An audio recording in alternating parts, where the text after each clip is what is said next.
Dr. Deadman, your screen is visible to all of us while I think you are on mute, maybe. There we go. Is that all okay? Yeah, perfect, perfect. Great, thank you. Right. Yeah, my name's Will Deadman. I'm a postdoctoral researcher at Durham University. And on behalf of my colleagues, I'm going to be talking about the impact of rising sea levels on the cultural heritage of southern Iraq. This work was carried out as part of the EMINA project. EMINA stands for Endangered Archaeology in the Middle East and North Africa. It's a collaboration between the universities of Oxford, Durham, and Leicester. The project's aim is to record the archaeological heritage of MENA countries using both satellite imagery and ground observation. The resulting information is managed through an Arches database, which allows our local partners and international researchers to monitor sites in each country to help protect the region's heritage. We also support local partners to create their own local customized versions of our database for themselves. This work was made possible by our funders, so the Arcadia Fund, our main funder, as well as the Cultural Protection Fund that has funded the training and equipping of our local MENA partners. Within MENA, Iraq forms part of the remit, under the remit of Durham University. The archaeology of southern Iraq has global significance, including the world's first cities, including Eridu and they're located here. It formed the heartland of Bronze and Iron Age Mesopotamia, as well as a major center of the Abbasid Caliphate during what's often called the Golden Age of Islam. Sadly, the archaeology of southern Iraq faces a number of threats, including severe looting and widespread agricultural disturbances. As in all the MENA countries, our efforts in Iraq center around the recording sites in our database, so their location, their extent, and their condition. In Iraq, so much archaeological survey work has been carried out over the last 60 years that it's collating and merging all the available data accurately. This is the challenge.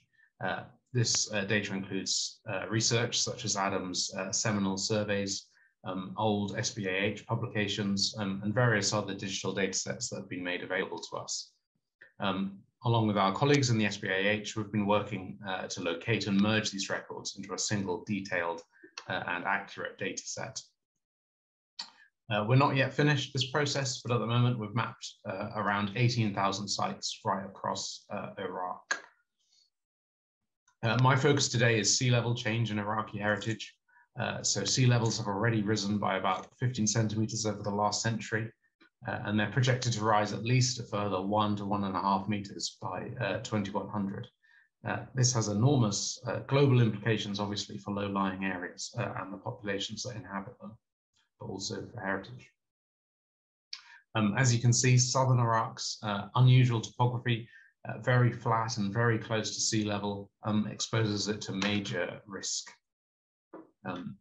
Accurately mapping these areas most at risk is a hugely complex task, but Climate Central have created an online tool for this. It allows greenhouse gas emission levels, probability, the sea level projection, and other variables to be controlled, and then allows you to plot the areas at risk from flooding or that are below the tide line over time by decade. We combined our archaeological site data set with one of the Climate Central sea level model data sets to assess how rising sea levels may affect archaeology in southern Iraq between now and 2100.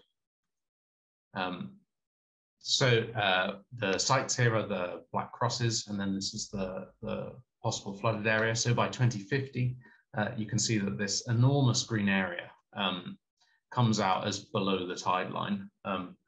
This area is a long way inland, albeit connected to the sea by the Shatt al-Arab.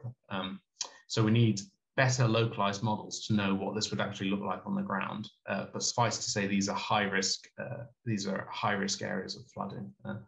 The yellow area highlights land that's below the 2050 annual flood level. So this is an elevated sea level that you might see maybe once a year in a storm surge or a similar event.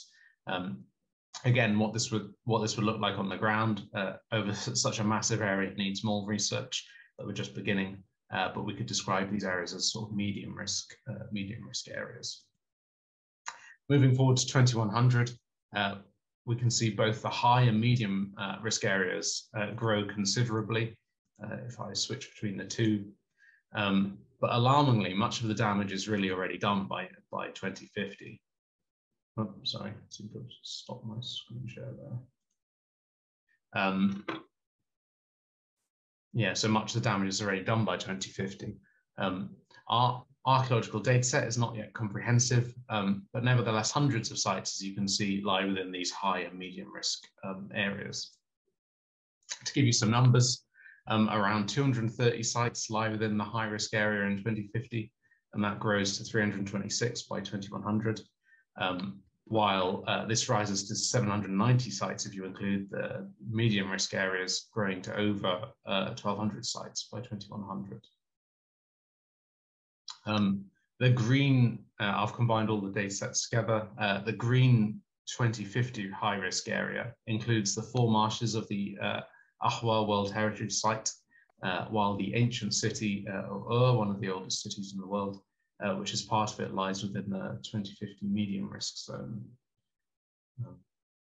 Other well-known sites that are affected include the Hellenistic city of Charax-Spasinu and the Bronze Age cities of Lagash and Gursu. Looking at the dated sites, classical pre-Islamic and Islamic sites in pink and in blue, you can see are particularly vulnerable, while Chalcolithic and Bronze Age sites in orange and yellow mainly lie in the medium risk areas. And this almost certainly relates to the fact that this area has already been subject to sea level change since the Bronze Age. You can see much higher numbers for the later sites in high risk areas. So down here, you see these numbers are much higher for classical and Islamic sites. And then in medium risk areas, you can see a much more even spread, which shows this distribution pattern nicely. Really, we're only beginning our research in this area, but clearly sea level change constitutes a major threat to the archaeology of southern Iraq. Further work is needed, especially more detailed localized models. These will help us to understand what these high-risk areas are actually going to look like in 2050 and 2100 with greater clarity. We hope to continue our collaboration with the Iraqi SPAH, helping them to identify the most threatened sites and to establish their priorities in this area. An obvious step, for instance, may be to prioritize high-risk areas for archaeological survey and excavation, which makes sense. Thank you very much for listening. And if you want to find out any more about the project, then do look at our website, Intergenerational.org. Thank you. Thank you, Dr. Deadman, for the splendid presentation. Now, just for the purpose of furthering our discussion, I would like to pose a question to, of course, Dr. Deadman and our discussants, particularly Dr. Mohammed and Kaushal, if you have joined us. My question to you, and please keep your answers very precise and concise because we are running out of time a bit. So my question to you is that the problem of climate change induced sea level rise is pertinent. We all know about it, but the fact remains is that this awareness of this particular risk is limited to the scientific community. But what is at stake includes larger stakeholders. So how can we communicate these kind of risks to the larger stakeholders? So if Kaushal and or Dr. Mohammed would like to comment on that. And the question is also open to you, Dr. Deadman, if you want to share your insights on this.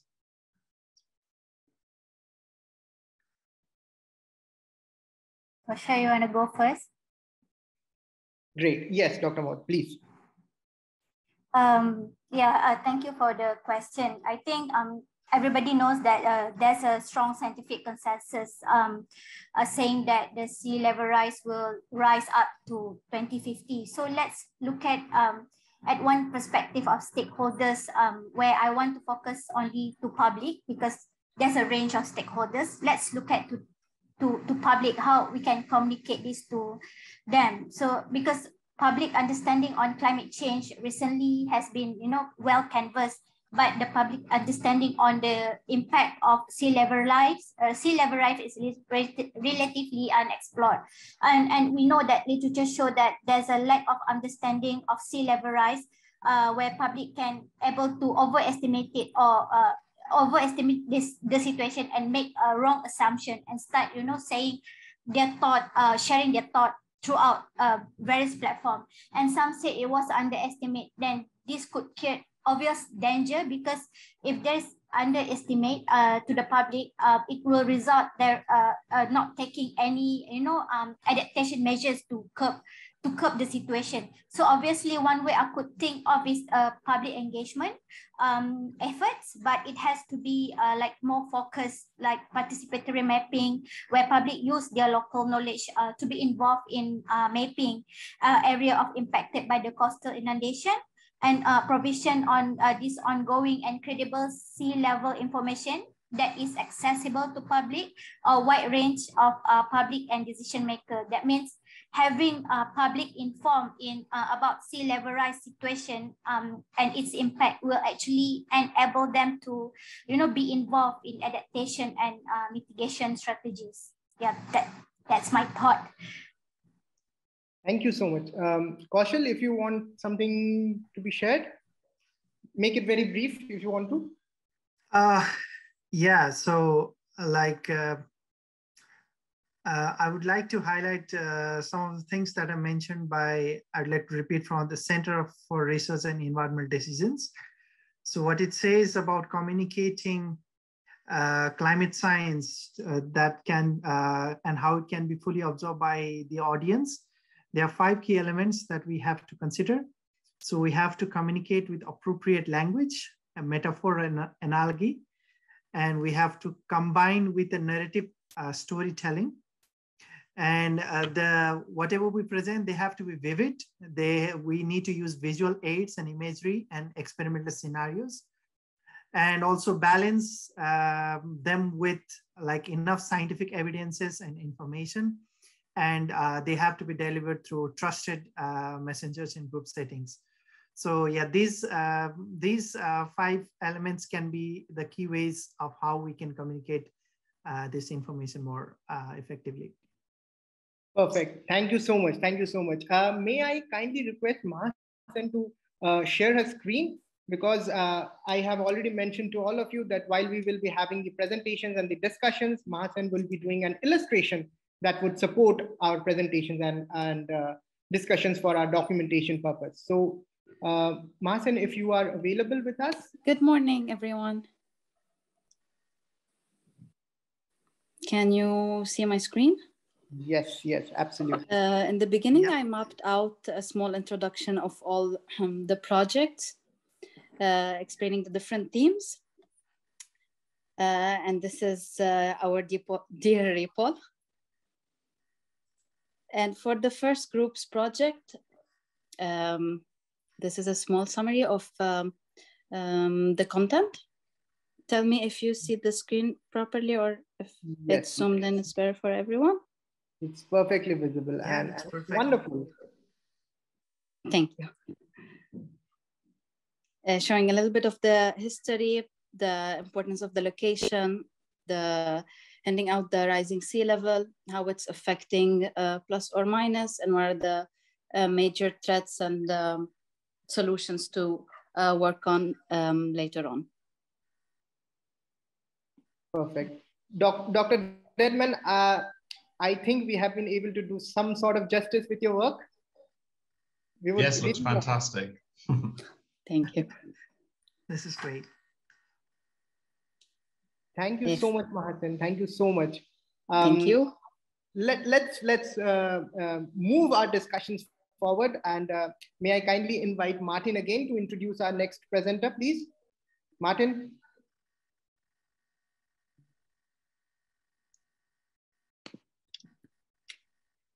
I guess he is not available. He has a faulty connection today. So nevertheless, I will do the introduction. The next presenter would be Enas, and she has an educational background in antiquities and tourism and professional experience in the map archive and with maps database data.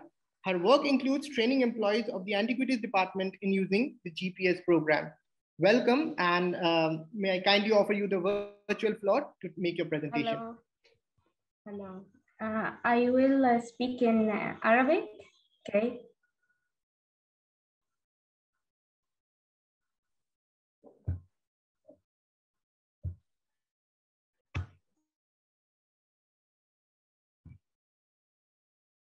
هل ترون عرضي؟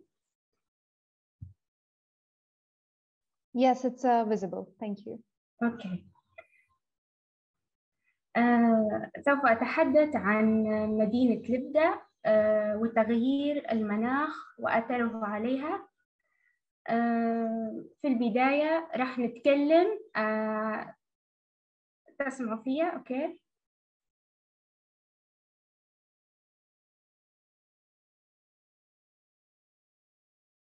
Hello.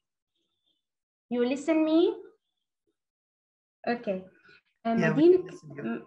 مدينة لبدة من مدن الشمال الأفريقي الكبرى في عهد الإمبراطورية الرومانية، تقع على الساحل عند مصب وادي لبدة شرقي مدينة الخمس، وتبعد 120 كيلو شرقي مدينة طرابلس عاصمة ليبيا.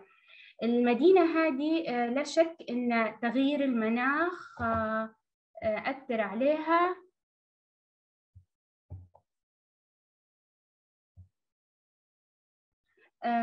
وتغيير المناخ أثر عليها. راح نتكلم عليه زي ما قلت لكم، تكلمت عليه موقع لبدة وبالتحديد وين يقع في ليبيا في مدينة الخمس. راح نتكلم عليه تأثير المناخ بشكل بسيط وسريع. عندنا تأثير المناخ في لبدة من ناحية مد وجزر البحر، وعندنا زحف الرمال، وعندنا نمو النباتات. هنا واضح في الجزء الشرقي لمدينة لبدة المد والجزر. هنا عندنا نمو النباتات وتأثيرها على الفسيفساء، وبالتحديد الحمامات هدريان. وطبعا الكل عارف إن النباتات تعمل على تجوية حياتية على جذور النباتات، وأيضا من ناحية فيزيائية عند مرورها في الشقوق تعمل على تثبيت فروعها وتزيد من سمك الجذور، مما يحدث ضغط على الصخور المجاورة وتحدث التشققات اللي صايرة واضحة عندي في الصور بسبب نمو النباتات. وهنا عندنا في الحمامات هدريان. في نهاية عرضي طبعا كان سريع باختصار مفيد، هو عن النباتات ونموها في الموقع الأثري. لكن زي ما نمو النباتات له أثر سلبي على المواقع الأثرية، من الممكن إن هي يكون لها تأثير إيجابي. يعني زي عندنا في حمامات الصيد في مدينة لبدة الأثرية، من الممكن تحديد سد من Enas, your slides are not moving. Sorry for interrupting you. Your slides are not moving. If you could just click on slideshow and then run us through the slides, it would be better. Thank you.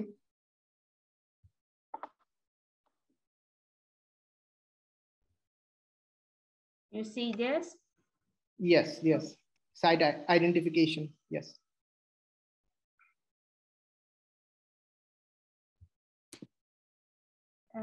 أرجع من البداية or not? No, you can continue from where you stopped. Okay. في نهاية العرض توصلت إلى أن نمو الأعشاب والنباتات في الموقع الأثري زي ما هي ضارة ممكن إن هي تكون جيدة. يعني زي مثلا عندنا في حمامات الصيد في موقع لبدة الأثري، زحف الرمال. كيف ممكن نتحدى زحف الرمال؟ من زحف الرمال هذا ممكن ممكن نتحداه بإن احنا نعمل حاجز من النباتات، أنواع معينة من النباتات هذه لصد زحف الرمال. هذا جانب إيجابي لنمو النباتات. وشكرا. Thank you so much, Enas, for your presentation. It was wonderful. And this actually brings us to the question that when we try to understand risk in any form, what happens is that we take a very siloed approach. As in, when we are talking about climate change, we will probably look at climate change induced sea level rise, and that is at most the consideration that we have to understand risk. So looking at your presentation, I have a question to Bilal and then to Taiwo. If you could answer in just a minute or so, that while we assess risk, we often consider individual hazards, but in this case, we see a cascading hazard, that vegetation becoming a problem, and probably that has been induced due to climate change to some extent. So how do we incorporate these kind of nuances where we do not stop our understanding or assessment of risk limited to just climate change induced sea rise? It can actually go beyond that. So any comments on that? Bilal, first Bilal, and then we can go to Taiwo. Yeah, thank you. I hope you can hear me. Yes, we can. Yeah, thank you. Thanks, Enas, for the wonderful presentation. And it was really thought-provoking for me that, I mean, a lot of happening in the global right now. Coming back to your question, Ripple, what I feel is that half of the answer lies in your question, that initially when we were catering the climate change, we only focus on the sea level rise and then impacts on that. And maybe then we shifted towards the flash floods and the change in the temperatures and then the weather pattern change. What we need to understand, the first thing is that what are all the possible probable effects of the climate change for the environment and the entire ecosystem in general. So this is the number one thing that we need to understand. The second thing that we need to understand is we have to have, yes, since I'm coming from a data science background, so my answer would mostly rely on that, but this is where the technology which comes in to have those predictive models in which it could incorporate the multi-hazard assessment. Because right now in the globe, yes, we are pretty much into the flood mass hazard modeling or the earthquakes or the climate change in itself.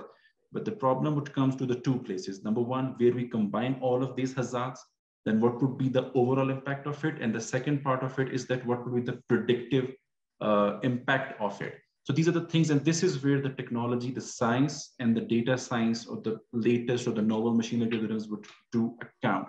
The second thing is the unconventional way of seeing all of these things with the unmanned vehicles, with the drones, the LiDARs, data sets. These are the data sets which now I believe we need to shift to and then apply those machine learning models which I earlier explained. And by incorporating all of it, I believe we would be able to predict the future, and that would be helpful for better mitigation. Thank you. Perfect. That was so insightful. Thank you, Bilal, for that. Maybe Taiwo, you would want to add a statement to that? I just realized that Bilal has said the most important thing, and which is the fact that we can always adopt technology to improve our preparedness. I won't like to take much of our time. He has said most of the most important thing, which is quite interesting. Thank you. Thank you, Taiwo. Tanmay, you come from a social science background. Maybe you would want to add something, because what we have been talking about is the use of technology, data sets, machine learning, artificial intelligence. So what would be your take on this? Just a statement or something. Thank you, Dr. Ripple. Actually, Bilal has comprehensively had the answer for your question, but I would like to mention two things here. One is like, while assessing the risk, we really need to define what kind of risk we are actually looking into. For example, as you rightly mentioned, while climate actions, climate change, we are talking about, then we need to think about meteorological and that kind of data set. But for example, earthquake risk, we need to actually look into that through those lenses. So while defining the risk, we should not mix those risks and get an error for the risk assessment. And further, I would like to mention, like, we need to look into the risk comprehensively. Like, we really need to see how it was developed and how it is behaving right now and how it will affect in the future. So we really need to look into the risk assessment very comprehensively. That is from my side. Thank you.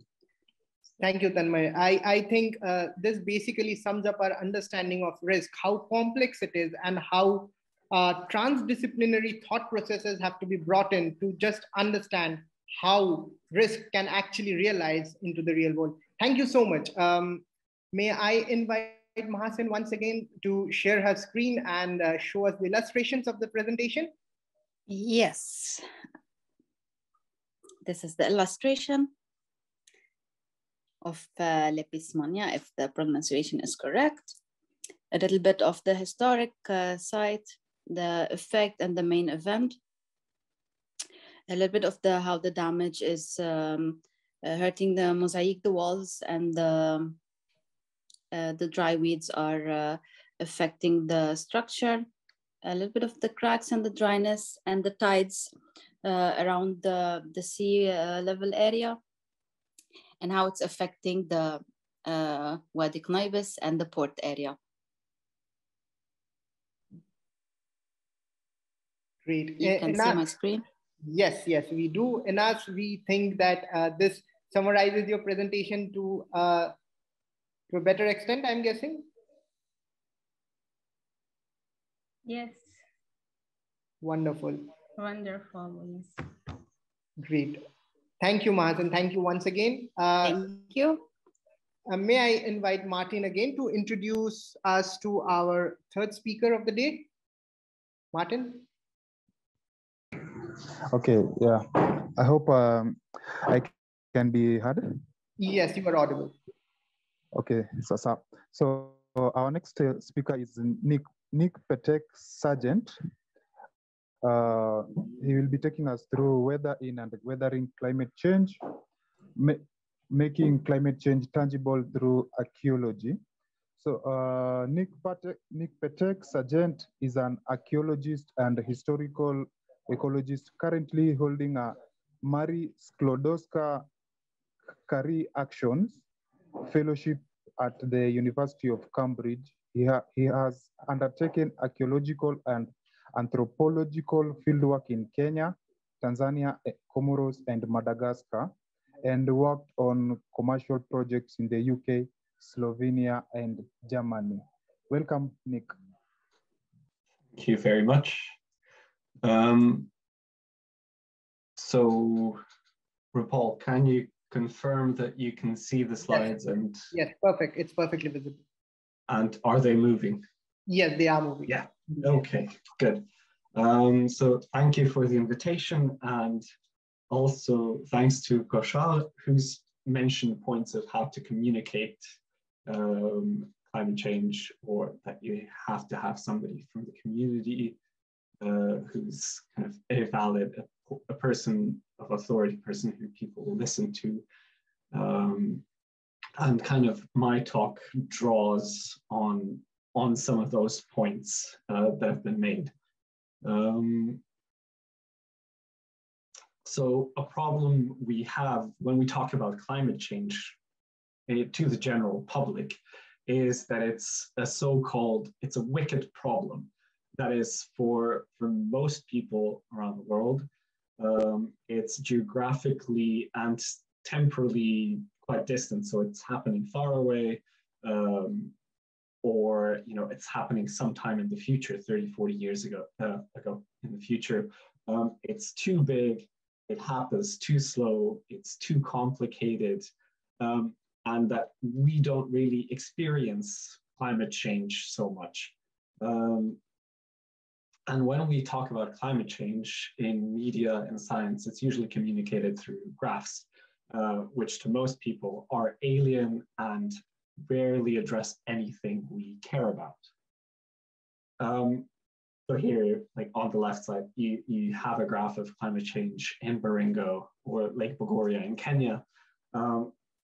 which really you kind of have to know about it to understand it. So climate change needs to be made more personal, immediate. People need to feel like it's happening here and now. And it needs to be made less abstract. So more experiential, relatable. You kind of have to be able to feel it, and it has to address people's values. So to make climate change more immediate, manageable, relatable, researchers and communicators are starting to make weather a more prominent focus in the discussion. An idea is that we start to refer to climate change as long-term weather change, because in the end, that is how climate change will be expressed, will be experienced, felt. And I mean, I can already see how weather is becoming a more prominent thing. For example, in insurance, let me just get a laser pointer up. This is in Nairobi. APA is advertising climate change insurance. Swiss Re, another big insurance company, is talking about weather and climate change. So the insurance industry is already using kind of weather insurance in combination with climate change marketing. But humans have always been more weather than climate focused. And we embed weather into the landscape, into memories, as for example, here through the flood marks. This is, at least in Europe, it's quite common to see along bridges, riverbanks, and so on. So yeah, weather is kind of quite prominent. And thanks to the policy work and the research done by climate outreach, we also know that across cultures, things like local landscape, history, local communities are values that people care about. And these are things that also need to be addressed in climate communication. Now, archaeology, I think, is really good at bringing these values together. So history, landscape, community, into a single discussion. We kind of commonly do this, connecting current communities with their past. And archaeology has a big interested audience that other disciplines can only envy us. The British Museum, for example, for all its faults, is the most visited cultural institution in the UK. Back in something like 10 years ago, 15 years ago, archaeology programs in the UK exploded, were highly watched, and they didn't kind of have to, so to say, dumb it down in any way. And people were really engaged with it. They didn't have to sensationalize archaeology in any way. And I think by combining a weather focus with archaeology, we can create better tools and imagery of the effects of climate change and contribute towards the momentum for action. So an area, for example, where weather-centered approaches are helping us understand the past and connect with the local community are the savanna landscapes of East Africa, where weather is really localized. So it might be raining in one spot and 2 kilometers away. It's dry as anything, and it might even be experiencing drought. But in addition to being highly localized, it's also unpredictable. Weather disasters are part of oral histories, and people respond quicker to weather changes than we do here in Europe. So in Kenya's Baringo region, thanks to settlement traces and the Lake Baringo being an archive itself, and quickly reacting to droughts and increased rain, so it quickly expands and decreases the size, we can trace how pastoralistic chamu spread across the landscape during periods of increased rainfall in the early 20th century to utilize the available pasture. And you can see how the increased lake at the time in the black and white photo with trees being in the water And for example, we can trace how through aerial photographs and satellite imagery, how settlements concentrated later at stable water sources in drier decades. So my team organized outreach events with an exhibition that put Chamos oral history at the forefront for what people have been telling us, their words, and we weave that oral history into with archaeology, environmental history of the community and landscape. And by doing that, we had quite a high engagement and interest. And we could contextualize, for example, the recent floods that have happened in the past decade twice, with a very longer time frame, but also the availability of grasses and the recent kind of lack of grasses. And our discussions with the community, with local residents have been more productive since switching from talking about climate change to talking about weather. Yes, that's it. Thank you. Thank you so much for that wonderful presentation. It actually drives home our point of understanding the science behind climate change, of course, and then its impacts and its effects. Thank you so much, Nick, for that wonderful presentation. Drawing from your presentation, I would like to pose a question that we are doing a lot of work in disseminating the science behind climate change. We are actually doing a lot of work, but as you currently pointed out, that there is a need for the communities to understand that particular science that we are talking about. So how do we ensure that we are doing better at communicating the risk of climate change, or even for underlining the fact that climate change is a disaster risk amplifier?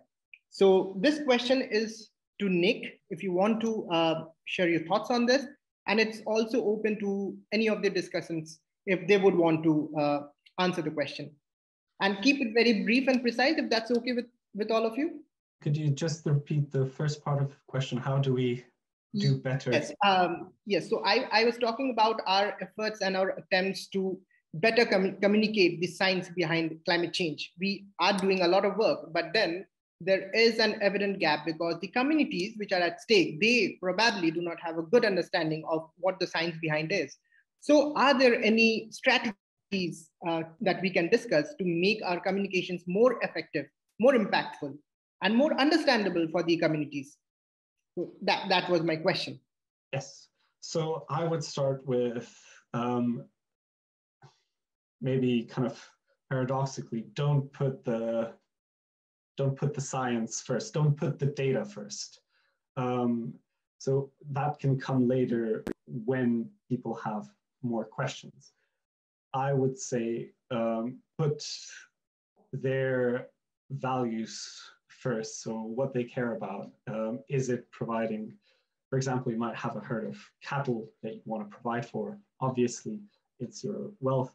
So talk about that and how to, for example, in my case, how weather might impact it, where, so the East African Rift Valley, or let me start over that example bit. 2 years ago, there was extreme flood in Kenya and extreme dryness in Australia, causing extreme wildfires.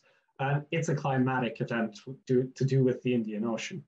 And just by kind of focusing on the weather and saying, look, this is happening now in Australia, so expect kind of really bad weather in Kenya with floods, it just kind of shifted the perspective a little bit into the immediate, and they could, expect maybe a bit more rain, prepare for that, what they planted. And then they can start, oh, but this, but that, and how do we know that? And I can say, okay, well, 50 years ago, there was also really bad drought, and this is what happened. And you can just kind of keep building up, but really start with the community's values, and kind of the science, the data doesn't need to be as important as, so to say, the results and the message. Right. Thank you so much actually, you kind of summarized it all. Thank you so much. I will open the question to any of the discussants if you would want to. Yeah, report. I have a quick comment on that. If yes, you could yes, just give me a moment. Yes. Thank you. So Nick covered the cultural and the part of it. I just want to quickly add one comment to that, is that what I feel is at times we overcook the science and then we leave the other stakeholders, the society and the policymakers afterwards, after we science. What we need to understand as a scientist or the technical part of that growth is that policymakers, what I learned from my experience, that it would be better to solve their problems rather than the scientific problems. This is where the science gap is basically. When you're doing a scientific thing, you actually kind of like do an analysis, given an output, which they would not be able to comprehend. They would not be able to understand the why they need it. So this is where I think we need to understand that I'm rephrasing myself in a way that solve their problem, not your problem, while discussing with them. So it should be in a way to deal with it. That's the line which I want to basically add to Nick's comment. Thank you. Yes, fully agree. It's a really, how to say, a nice way, nice way of putting it. Dr. Mohammed, if you do you want to add something to it? Okay, I think I would like to add something. Yes, Taiwo. Yeah. Yeah, and I think, what I have to say is more very closer to what Bilal said, and which is the fact that the inclusion of major stakeholder, community leader, we tend to find out that most time the people listen and they tend to understand more from people they respected so much, social network, the community leader in this sense. And then at the same time, we should also try to make people to also understand their contribution towards climate change, precisely. So that is not just, yes, the climate is changing, or probably making them to understand the factor behind weather.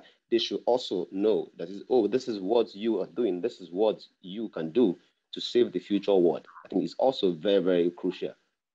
So it's so good for what NICs are doing. I mean, very, very excellently using a very good strategy of putting in archaeology, and then let them also know, I mean, the potential of human, I mean, in contributing towards future climate change. Right. Dr. Mohammed, you wanted to add something to this? Yeah, I couldn't agree more to all points that pointed out in the discussion, but I just want to share my experience where giving to majority of our background here is in, geospatial technology or GIS.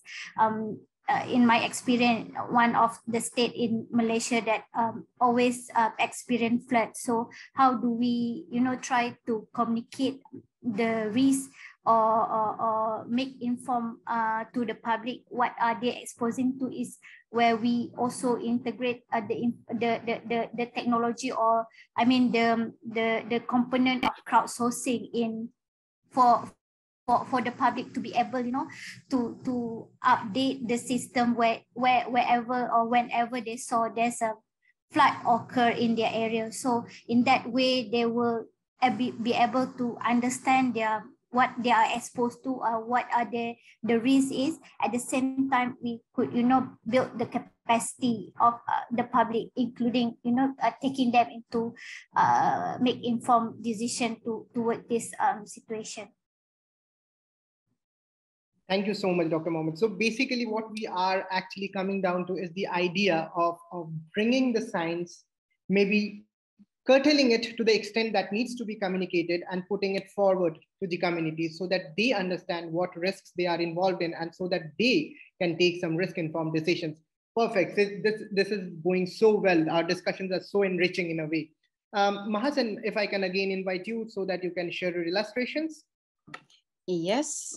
Right ahead. I'm going to start sharing. This is how the climate change is an alienated idea for the community tiny bit, and how we try to include it in the daily life approach for the people to relate to it more, to create awareness for the community and about the archaeology and about the local history within the Kenya's Ilkamus community. Nick, how do you feel about it? Yeah, this is brilliant. Thank you very much. It's such an enjoyment seeing this. Thank you so much. Thank you, Mazen. Thank you. Wonderful work. Thank you so much. Let's move on to our next presentation.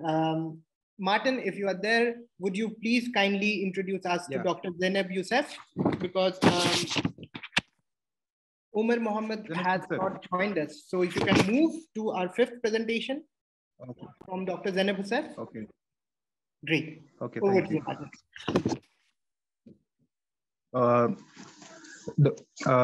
Dr. Zeineb Youssef is an architect and assistant professor at Isam Mahdia, University of Monastir. He holds a PhD in architecture and is a member of the research laboratory, LARPA, at National School of Architecture and Urban Planning of Tunis, University of Carthage, Tunisia.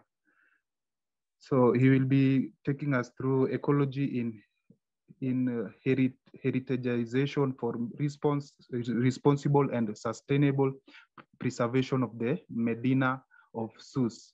Welcome, Dr. Zeineb.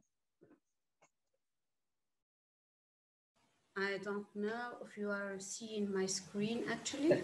Yes, your screen is visible to us. Okay, so I will start. Great, thank you. Voilà. Thank you for the introduction. So my presentation is about the process of making heritage inside the Medina of Sousse, or the historic center of the city of Sousse. My presentation contains, in fact, two parts. I will start by a brief presentation of the case study, the Medina of Sousse, that is a World Heritage Site since 1988. So I will speak a little bit about the urban morphology of this historic center, the architecture and the built heritage. And especially I will talk about the process of degradation inside the Medina as consequences of the climate changes. As for the second part, it will be about the heritagisation process, or what we call, it's a tough word, so the process of making heritage, how to safeguard and how to preserve heritage inside this historic center.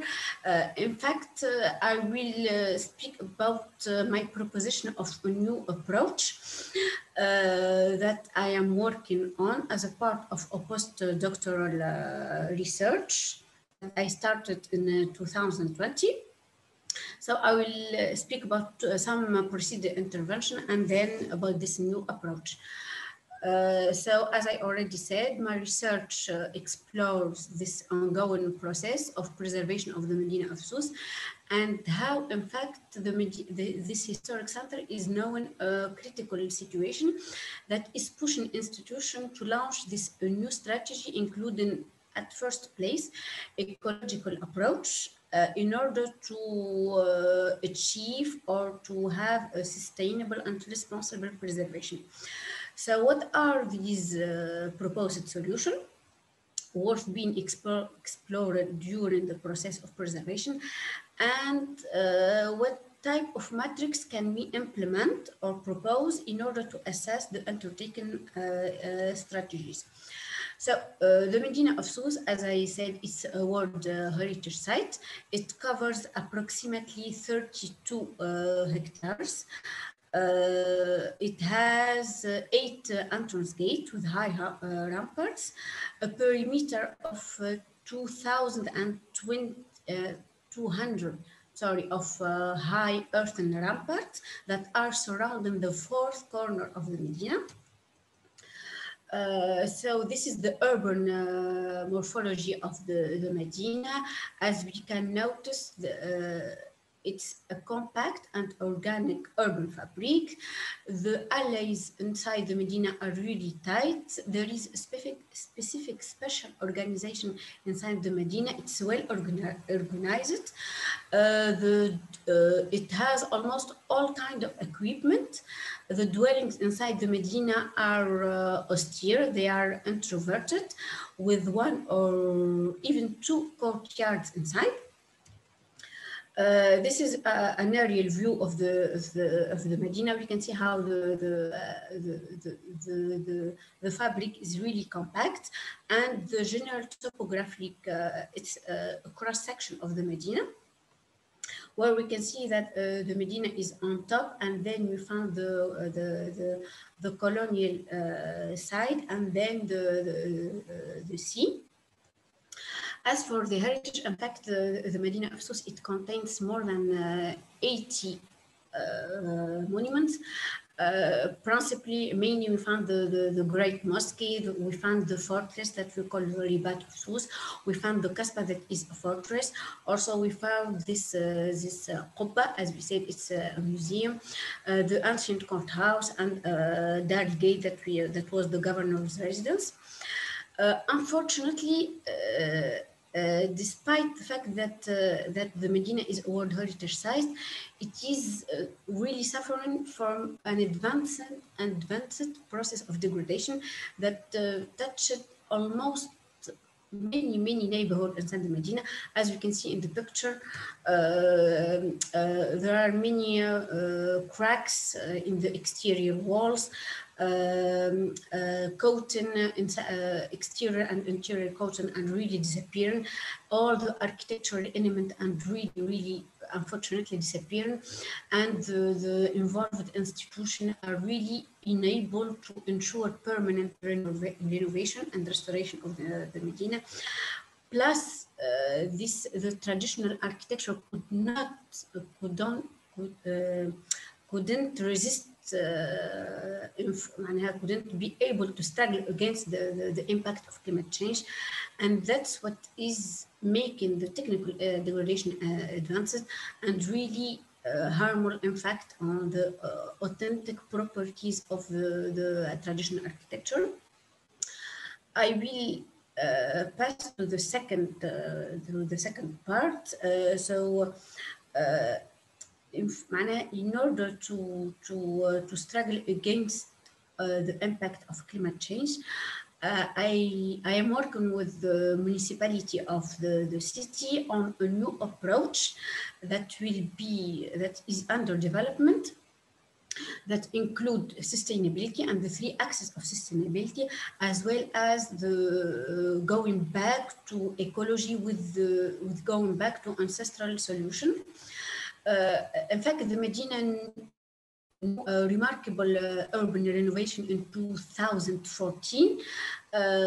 Many, as you can see in the map, many allies inside the Medina were renovated, especially the infrastructure, as we can see in the picture on the right. So we can see the ancient state of the street, and then after the renovation, that the project really succeeded in preserving and in preserving many parts of the Medina, but that happened in 2014.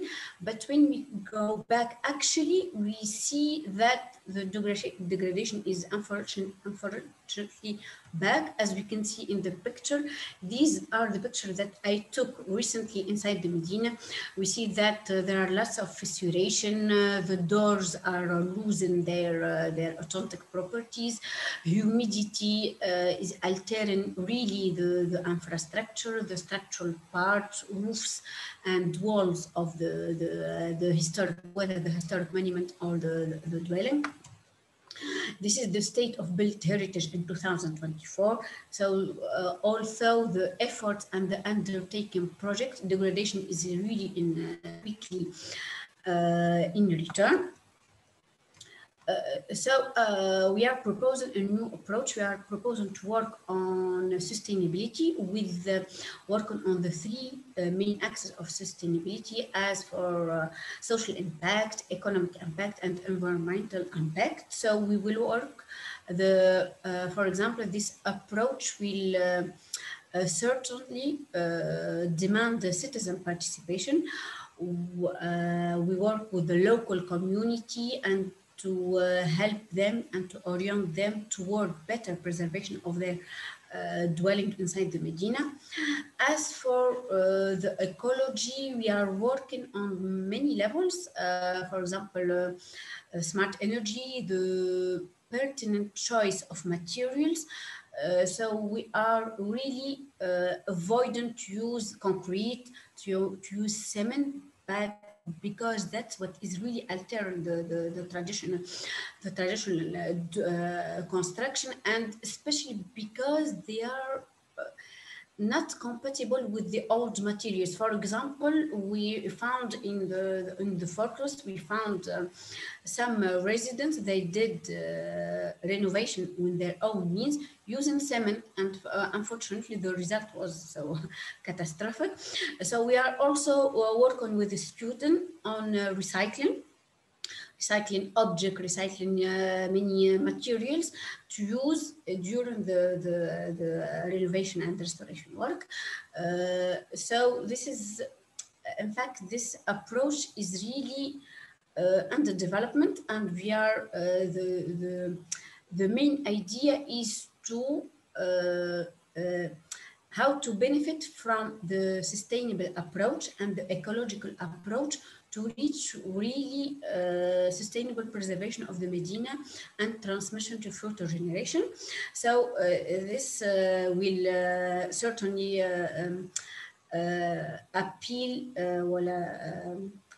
implies citizen participation and the locally available means. We are also working on as I already said, so object recycle. We are looking to we are working, excuse me, on the green thinking and how to include vegetation inside urban squares and traditional architecture in order to revitalize heritage and ensure better preservation. In order to assess this approach, we are proposing also an evaluation matrix. So with Dr. Zeineb, we are running a little bit short of time. If you could kindly speed up. Yes. This is the last slide, sorry. So I will just finish with this evaluation matrix that we are working on. I proposed a matrix with 7 or 8 principles that allow us to assess each intervention on heritage in order to see if that principle is well applied or not, and so to assess, as I already said, the degree of applying the sustainability and ecology during this process of preserving heritage. Example of a principle, we speak about visibility, compatibility with old materials, reversibility and minimal intervention, also the green potent and sweet. As a conclusion, so as I already said, this approach is not yet applied, is under development, and we already see looking for other suggestions in order to improve this initiative. Thank you so much for your attention, and I'm so ready for your question. Thank you so much, Dr. Zeineb. It was a very comprehensive presentation where we were talking about heritigization, keeping ecology at the center. It was a wonderful presentation, no doubt. To this, I have a question which I would pose to you as well as to Kaushal, and also if Taiwo is interested to answer. So my question is that heritigization has been a way of economic development by boosting tourism opportunities. We have seen this happen almost everywhere in the world. So the question is, how do we ensure sustainability of such initiatives? And how do we ensure that the process is green enough so that it does not create a new risk? So the question is open to Dr. Zeineb if you want to answer, Kaushal and Taiwo. I will answer you. So it's an interesting question. Thank you so much.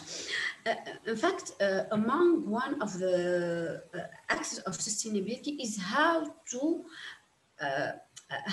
reach more economic benefits, and I made a search during my PhD.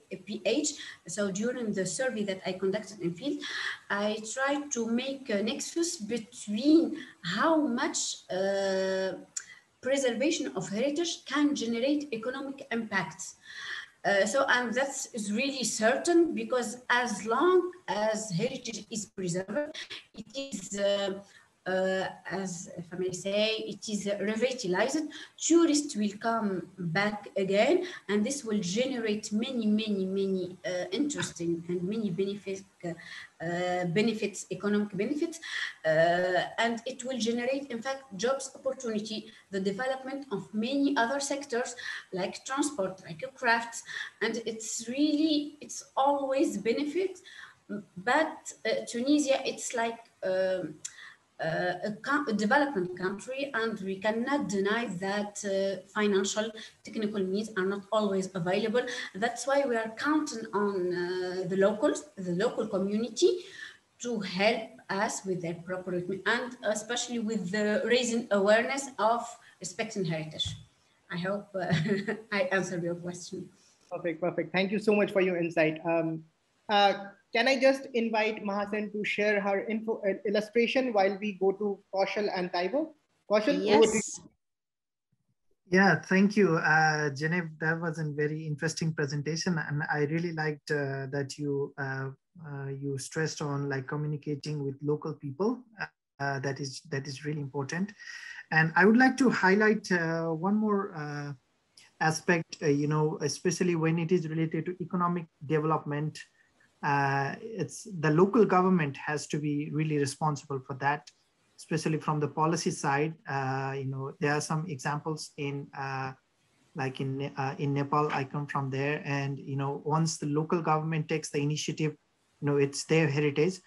So there can be various initiatives like if in the policy, if near a heritage site you make some building guidelines, you preserve the heritage in that way. Also, the government can take initiatives, to preserve local clubs and like youth volunteers to mobilize in different festivals and other intangible heritage activities. So initiative by the local government is also really important, and it has to come through a policy level. And of course, when it comes to other heritage like musical, dances, and art, that are all the parts of like generating income from tourists. So even those aspects can be like, they can be really strengthened, and they can be like made according to the local culture and tradition and heritage with this policy. And yeah, of course, with related to how can we ensure this process in green approach, like this is really interesting thing. And very important aspect to be considered, we're talking about climate, culture, and peace here. Well, I'm really fascinated with one modality that I have seen in Nepal and also in some other countries, like the heritage site. It actually collaborates with some local universities or research centers, and also it collaborates, the university, it collaborates with the local people, and also the skilled, the craftsmen and people, and they sort of like, make a modality of, transferring the knowledge, and also like developing new technologies, that are green, that do not like damage or deteriorate the heritage value of that thing.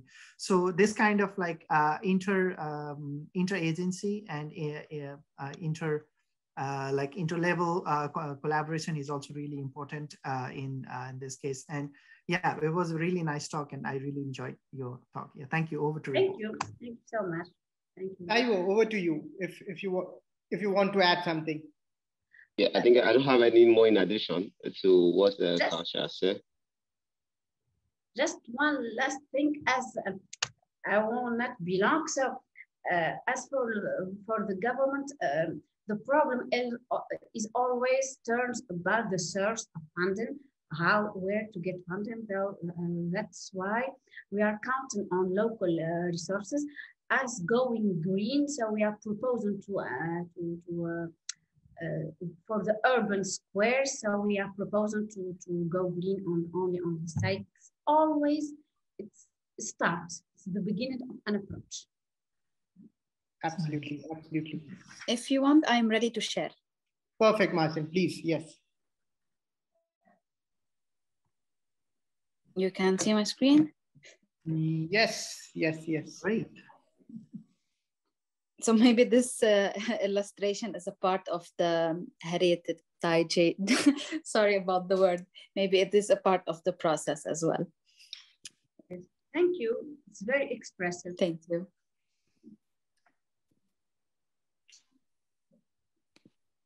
Wonderful. Thank you, Martin. Martin, over to you so that you can introduce our next speaker. Sure. Thank you. So our next speaker is Nirzary Pujara, and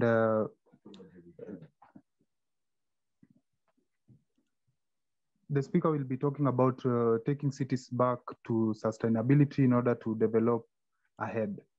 Nirzary Pujara is a conservation architect from India, currently residing in the United Arab Emirates, belonging to India's first World Heritage City.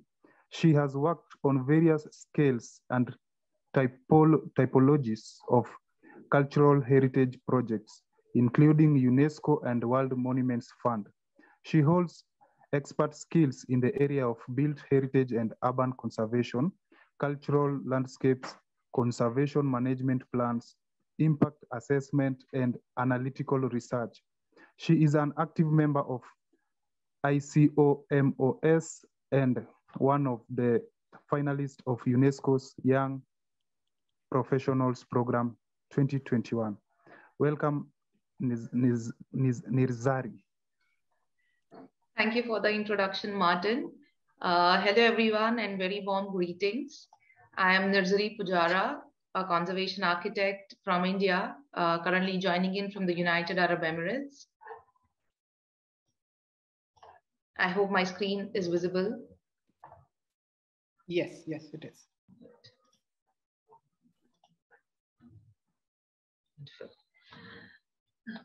The presentation is centered around the oxymoron, the backward forwardness, and attempts to look at the climate crisis and sustainability through the lens of historic settlements, because in my understanding, the pace of climate change drastically accelerated when we moved away from our days and ways of a sustainable life.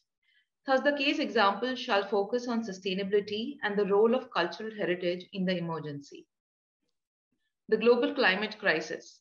We are all quite informed of the causes, effects, and mitigation efforts in this area, including the Sustainable Development Goals, which are linked to reducing the effects that pose a threat to human development, natural biodiversity, and the overall well-being of the planet.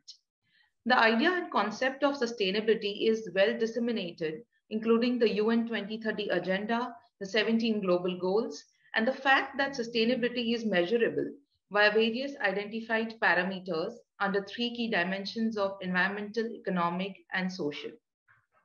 However, sustainability as defined today is a relatively recent concept, which was already the very essence of historic human nature interactions and design of settlements. But rather than adapting these features to resolve the crisis, the potential role of cultural heritage has been unnoticed and is absent from the mainstream narrative. Cultural heritage is not only the missing link, but rather a central tool to combat the crisis because they are a repository of knowledge which is demonstrated in understanding of climate patterns, physical topography, natural resources, etc. They are sustainable in their spirit and core design principles. They have been continuously evolving and adapting and thus are resilient. They showcase methods of successful coexistence between natural and human-made. The study highlights that many solutions to the causes and mitigation of the climate crisis lie in the essence of culture, and that studying cultural heritage can deliver methods that can be directly applied to fulfill the goals. Bundi is located in the southeastern Harodhi region of Rajasthan in western India. Situated in a narrow gorge, this historic settlement's morphology has been greatly determined by the site's dominant topography. The landscape has layers of cultural developments exhibiting an evolved human lifestyle and settlement pattern. The cultural setup of Bundi has developed organically, hand in hand with the environment and surrounding natural resources, and holds in its principles the soul of sustainability, which is further demonstrated using the three existing dimensions. Relationship with the environment. The existing geography, available natural resources, and climatic factors provided suitable conditions for flourishment of a self-reliant settlement where agriculture was productive. Some remains of earlier tribal spiritual practices are visible on the hill slopes, depicting emergence of sacred landscapes. The region is also known for a rich growth of medicinal plants that supported development of the practice of Ayurvedic healing. From this dimension, there are many takeaways that showcase methods of a balanced and respectful relationship with the environment, emerging from careful response to natural context and climate patterns. Many of these are directly associated with the SDGs and also provide some clues for climate crisis mitigation. Speaking of the economic module and livelihoods, the settlement is dispersed around Sadar Bazaar, the economical spine of the town. The town comprises of smaller neighborhoods and markets, each a cluster of artisans and craftsmen belonging to a specific skill or occupation. Over the years, the demand for goods kept the skills going and preserved. The features reflected here are of a self-sufficient and skill-oriented economic module where knowledge of traditional skills has helped sustain livelihoods in spite of illiteracy and directly relates to yet other SDGs. The dimension relates to the climate change issues of pollution due to transportation and industrial processes and consumerism. Coming to the social dynamics, the community here is heterogeneous, which is based on occupation and skill sets, is dispersed over neighborhoods with intermediate open spaces where interaction and recreation are centered. Various festivals call for colorful processions across the town, connecting to sacred spots, open spaces, or water bodies, highlighting the sacred relationship of the community with nature. The most important fact this dimension highlights is that so many natural heritage sites and cultural landscapes are protected and have survived because of the community's strong associations with them. Also, the traditional knowledge base of natural systems made these settlements resilient. Other factors, especially with reference to the planning layout and architectural details, also contribute to the sustainable quality, including walkable settlements, application of understanding of natural patterns for disaster mitigation, response, and disaster-proof construction, balanced consumerism, and energy-efficient design, leading to a smaller carbon footprint, all that we are trying to achieve under the SDGs and mitigate under the climate crisis. To sum up the discussion, the significant role of culture and heritage in resolving the global climate crisis has been well established. The study of the relationship of cultural heritage and the climate emergency is important for two reasons. First, cultural heritage is drastically affected by the climate change, endangering natural sites, built heritage, cultural knowledge base, and human nature associations. And second, borrowing from the essence of cultural linkages and management of cultural heritage can provide answers to cracking the emergency and attaining the SDGs. In conclusion, shared culture gives us a common identity and the ability to promote peace. It is the anchor that holds everything together, living, non-living, human, flora, fauna, tangible, intangible. Historic settlements have evolved over centuries, absorbing in growing population and needs, while being resilient to change and disaster, integrated and holistic in composition, self-sufficient and coexistent with the environment. Thus, the key lies in going back, in principle, and picking up the essence and applying it to the present issues. At last, in the inherent qualities of historic settlements and cultural heritage lies the spirit of sustainability, and in their management lies the answer to a sustainable future. Thank you. Thank you so much for the wonderful presentation. The oxymoron itself is so interesting that we have to look backward if we want to move forward. This is perfect. Mahasan, if you would like to share your screen with the illustrations while I continue with my question. So my question this time, my question is to Tanmay and Kaushal, if you would want to take it up, and of course to Nirzary, if you want to take it up as well. So what we have seen from your particular presentation is that cultural heritage, or culture for that matter, is actually a tool towards risk-informed sustainable development. Whatever we have been doing, our indigenous knowledge, our traditional practices, they account for all the sustainable development goals that we talk about. So how do we take this agenda forward? Because most of the time what happens is that in our pursuit of advancement, we move towards science and technology, and we often forget that there is a huge array of knowledge with us that we can actually utilize. So how do we move this agenda forward, that we have to look backward in order to move forward? How do we mainstream this particular idea? So Nirzary, if you want to take this question up, and of course, Tanmay and Kaushal. Okay. So shall I go first? Okay, yeah, sure. Okay, thank you. Thank you for giving the opportunity, and I thoroughly enjoyed the presentation. I have actually noted down few things, when the presenter, Nirzary, right? Nirzary mentioned the cultural heritage is not missing link, but the central tool. Yeah, I completely agree to that, the fact. And coming back to the point, I just want to share my little experience of the field, the community. I work with the communities. So I could say that the communities actually has their own solution for the problem, because they are facing the problem personally. So we, as a professional, we just need to accept the fact that they could have the answer, and they know the things better than us. So rather than imposing our understanding to them, we just need to be more open-minded and listen to them first, and keep in our mind that technology or the app-based solution is not the solution for each and every problem. So we need to be more open in that sense. And coming back to the mainstreaming, so I personally feel that as a professionals, we need to be more open-minded, and we need to understand their problems, their perception of risk, and then provide the so-called solutions to them.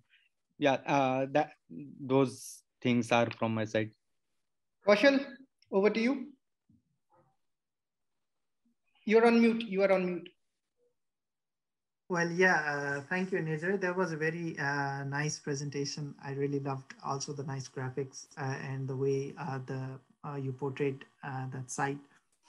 Well, yeah, I completely agree that heritage, it actually supports environmental quality. It also supports education. It supports cohesion within the society, and equity and community well-being. So these all aspects are parts of a sustainable development agenda goal. So I would like to highlight a few things of how we can take this forward. First, whilst this experience comes from while I was doing some site-based studies in Nepal, and when you go to the site, every site is different. It has its own administration, it has its own local economy, and everything are integrated, and it has its own governance, right? So what we see, especially in low middle income countries, is that risk informed, we forget about risk-informed, like there's very less knowledge even to the administrators about, how they are going to respond to a certain disaster or something, that's even the frequent disaster. So, it's there has to be a knowledge of, what are the existing hazards in the site, how to respond to them. So like these kind of preparedness plans. So these are important. And also there has to be more emphasis has to be given on data collection. What things are there and how do they respond to certain events. That all depends on, what data they have. And, I also really, while trying to look into the problems where the problems actually come from, financing mechanisms as well.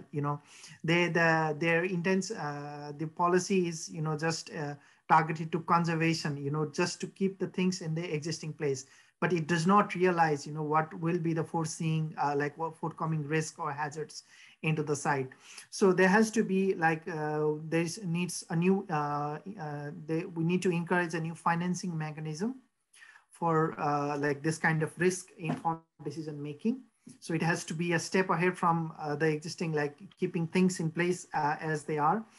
And yeah, of course, strengthening the capacity of the people, the community, mostly the administrators, and all the relevant stakeholders, that is also really important. Yeah, thank you. Over to you, Ripal.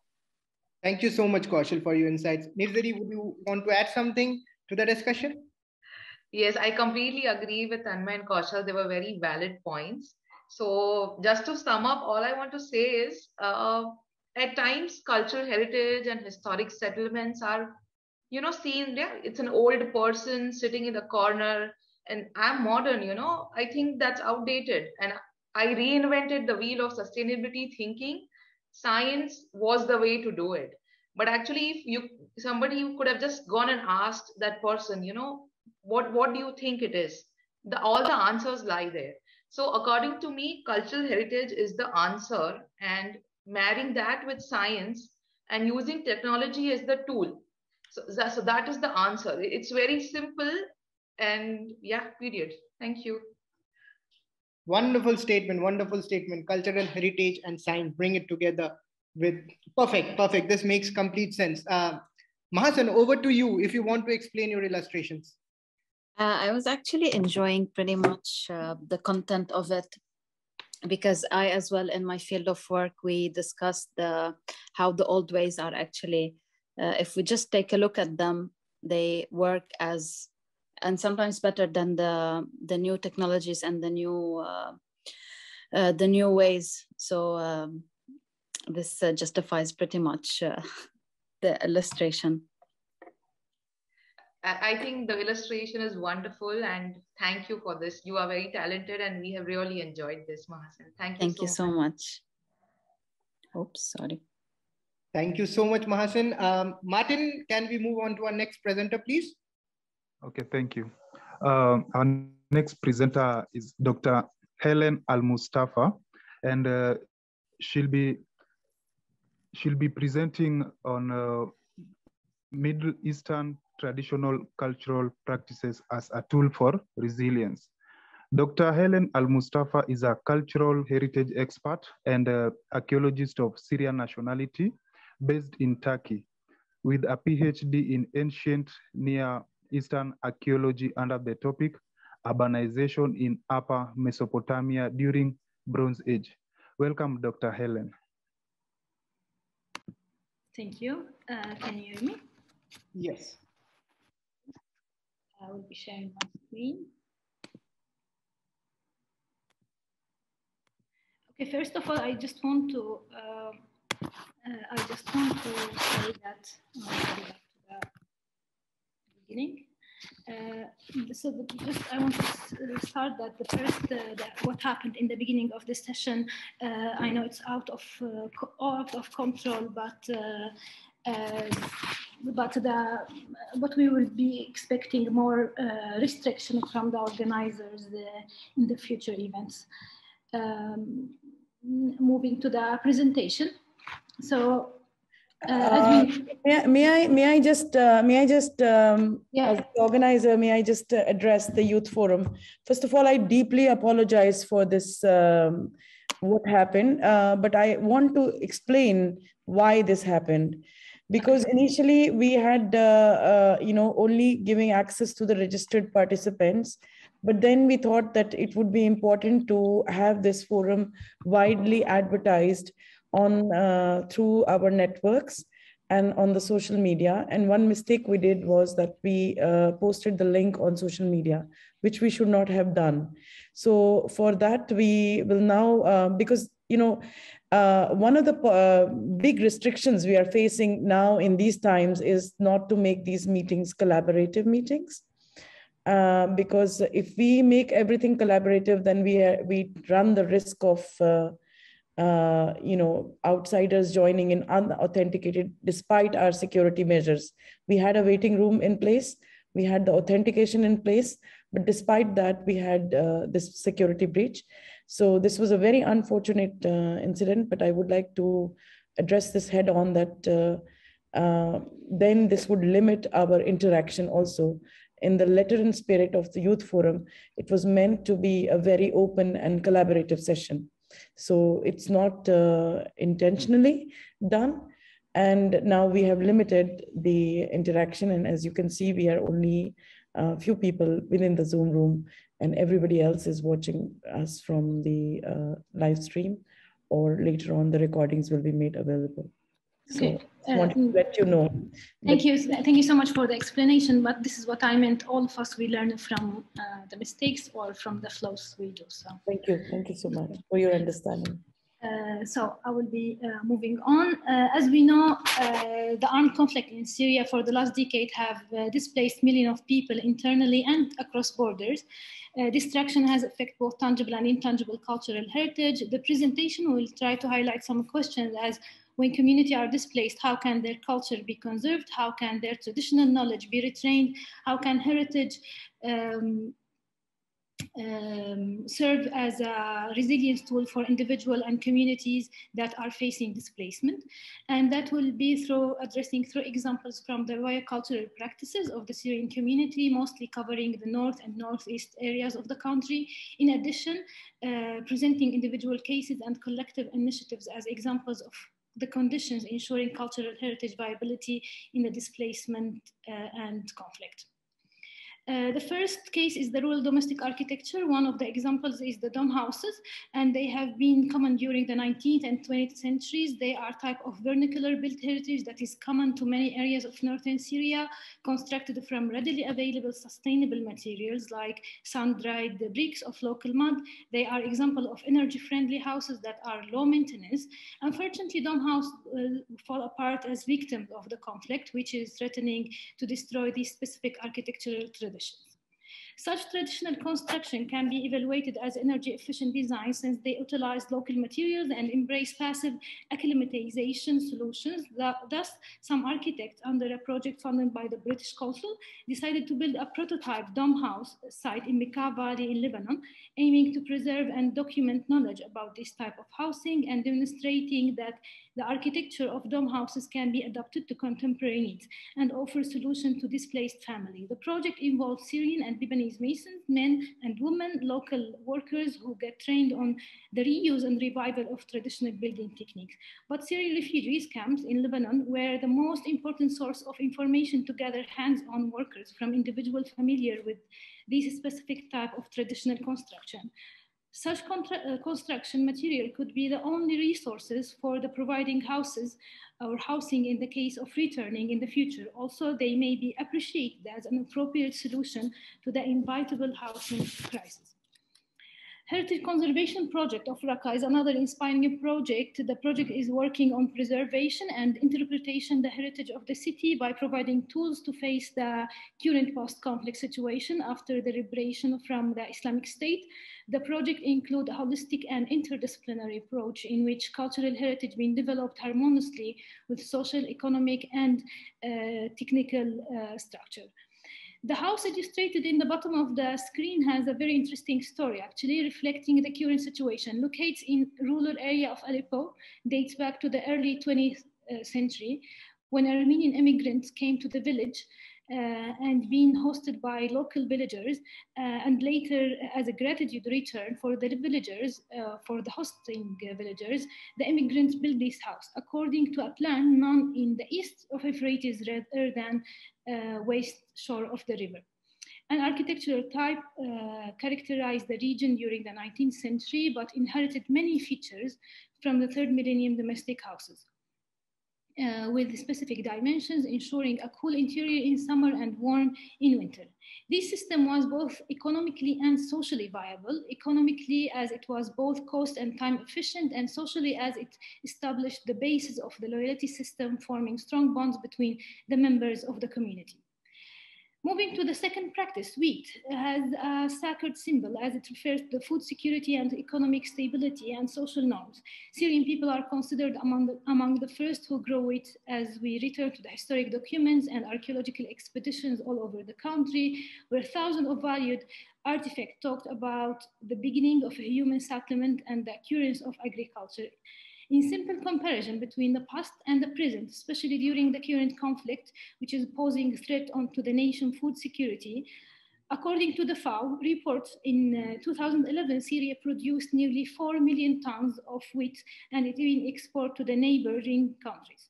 The wheat production has declined during years of the war due to many reasons, of which the drought and armed conflict, especially in northeast region. Talking about the Syrian wheat and traditional practices, worth mentioning that prior to the war, Aleppo City was hosting one of the world's most important seed banks, and as referred by the Lab of Applied Wheat Genomics in Kansas, US, the region is the place of origins today domesticated wheat, and thus the seeds that were stored in this seed bank, their benefit from germplasm embedded with survival strategies developed over thousands of years of changing conditions and evolving developed pathogens. Thus, they are using in their centers the same method applied to prevent the illness hitting the commercial American wheat. Another example highlighting the local planting tradition, where Turkish chef from city of Mardin, she tried to find a new solution or method for planting wheat and grain. So she established a cooperative between Turkish and Syrian women to teach them or train them on the sustainable method of planting, and they've been surprised that this old Syrian ladies, they have knowledge about traditional knowledge about planting the soil, which is basically planted the soil with chickpeas to add nitrogen back to the barren soil before trying to grow the wheat. The method found a huge success, and it's been disseminated to the surrounding region in southern Turkey. The last practice I would like to talk about is the olive. Specialists acknowledge that olive was the first native of the lands of Greater Syria nearly 6,000 years ago. Today, Syrian villagers still linked to their past have definitely got the best know-how of the art of olive growing. This ancient know-how has definitely improved and advanced in time. However, some basic characteristics remain. Another example of traditional know-how implementation this time is coming from the province of Gaziantep, Turkey, where a common cooperative between Turkish and Syrian women decided to use a new method applied in some part of Syria which is called the pressing, which is natural method of olive oil production that doesn't involve the use of heat or chemical addition to speed up the process, though they were able to start the harvest 1 month earlier than traditional seeds. Laurel soup, or what we call it the Syrian green gold. Only in Aleppo city before the war, there were more than 200 large soap making labs and small workshops. Now there are no more than 20. A very inspiring reviving example is coming from a workshop in the district of Nizip, Gaziantep, Turkey, run by two Aleppian entrepreneurs who strive to keep centuries-old family business alive. They use Turkish and Syrian production method, but mostly applying the traditional method from Aleppo, regardless the difficulties, in order to keep the tradition alive. 100% organic nature and traditional production techniques take around 7 to 9 months as a whole process. This is the last I would like to highlight is art and resilience. an exhibition by a Syrian artist, Isam Karbuj. He is originally from the city of Aleppo, made these figures out of soap, illustrating the eye idol figurines, which were very well known in the Northeast Asian side of Syria. They are often interpreted as votive objects. The work he created for the Fitzwilliam Museum display is a cry to the world, pleading that they don't wash their hands of Syria, and is dedicated to the Syrian who are still unable to see the light or breathe the air of freedom, yet working toward a better future. I will keep this for the discussion, the conclusion and the discussion, and thank you so much for your attention. Thank you so much, Dr. Hellen, for the wonderful presentation. And being the moderator of the session, I would actually like to apologize for what happened initially with an attempt to reach out to as many as youth and young professionals we could. We opened up, but we did learn from the disaster what happened, and we will definitely take care of it in our future sessions. But I appreciate. But nevertheless, thank you for your presentation. Thank you for joining us again. Thank you for giving us the opportunity to give you the platform to enlighten us with your thought, with your work, with your expressions. Thank you so much. It has been a wonderful presentation. In fact, as a bottom line, what I could actually think of is culture for resilience. So you basically highlighted how culture has been helping people in their livelihoods, in their production, in their manufacturing, in all facets of life. So it's a wonderful presentation. Thank you so much. With this, I would like to pose another question to you, Dr. Hellen, of course, and also to Tanmay and Bilal, if they're willing to answer, that this is a perfect example of how culture has been a tool for building resilience. And when we talk about resilience, it's not just disaster resilience, but resilience in all aspects of life. So what are your points on scalability and then implementing the similar idea in a different part of the world? So yes, Dr. Hellen, if you want to go first, and then we can move to Tanmay and then Bilal. Over to you. Yes, of course. Briefly, I highlighted only the people, the less privileged people who were forced to move the country with no financial, no social, no anything, no bonds. They just been took out of their environment to the other environment without any tools or weapons or whatever to sustain their life. But at the same time, they use their traditional practices, what they already know, by genuinely they know, not even something scientific or something, but this is genuinely know-how practices. They applied this to sustain their life, to have a better life in the host communities, socially, economically, and especially for the host communities, very important when they see that these people, these immigrants, they are not a load on us. They can give something extra, that they can give something to secure their life, and also sometimes to improve their life or to improve the host community's techniques. So what I would love to address, that what we are talking here is very important, that these traditions, they should be included mostly and developed more in the immigration policies, not only in the development policies, in the immigration, in the social policies, and implemented to not only for Syrian, but any people who would be displaced by conflict, by climate relocations, but the world need less tension. This is what I mean. Thank you. Thank you so much. Moving on to Tanmay, if you would want to share your thoughts. Thank you. Thank you, Dr. Ripoll, for posing me that question. And thank you, Hellen, for such a wonderful presentation. Personally, I don't want to be a pessimist here, but about your question of scalability and implementability, I have my own doubts, because for my own experiences from India, like here, in every 100 kilometers, the language goes changing, the culture changes and everything. So implementing the exact idea is a bit different, like it's a bit problematic, I would say, or like difficult, but yeah, you can learn from those experiences, like how they actually promote these ideas. So you actually can learn from that, and while implementing on the other side, you again have to understand their tradition, their culture, and then you can promote those ideas, their own idea, and see how it goes. So you cannot exactly replicate the idea in the terms of cultural heritage. Those are my views. Thank you. Perfect. Thank you. So you were talking about contextualizing the idea, yeah, then implementing it. Perfect. Bilal, over to you. Yeah, thank you. Just a quick comment first to Helen's presentation, that it's a very overwhelming feeling to see women contributing to the Syrian economy.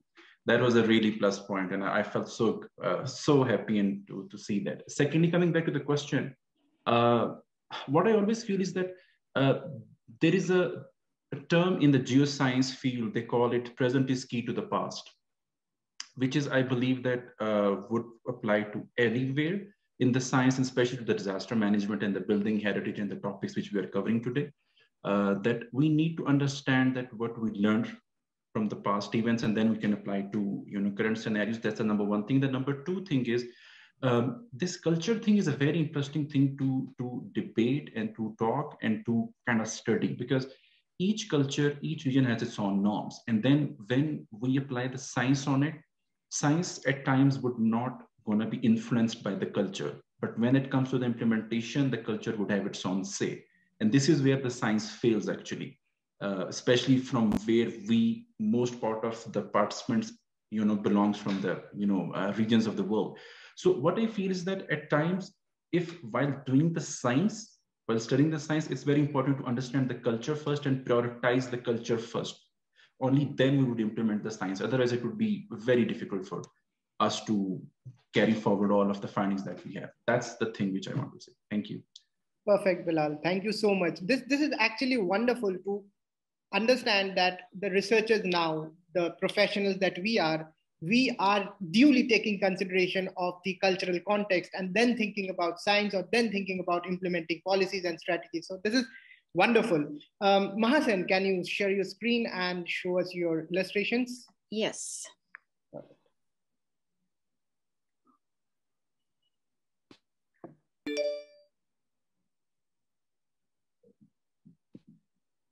I would like to add that the topic itself is very close to me, because I am from Lebanon, and I have visited Homs multiple times and Aleppo multiple times, and have been to the soap factories.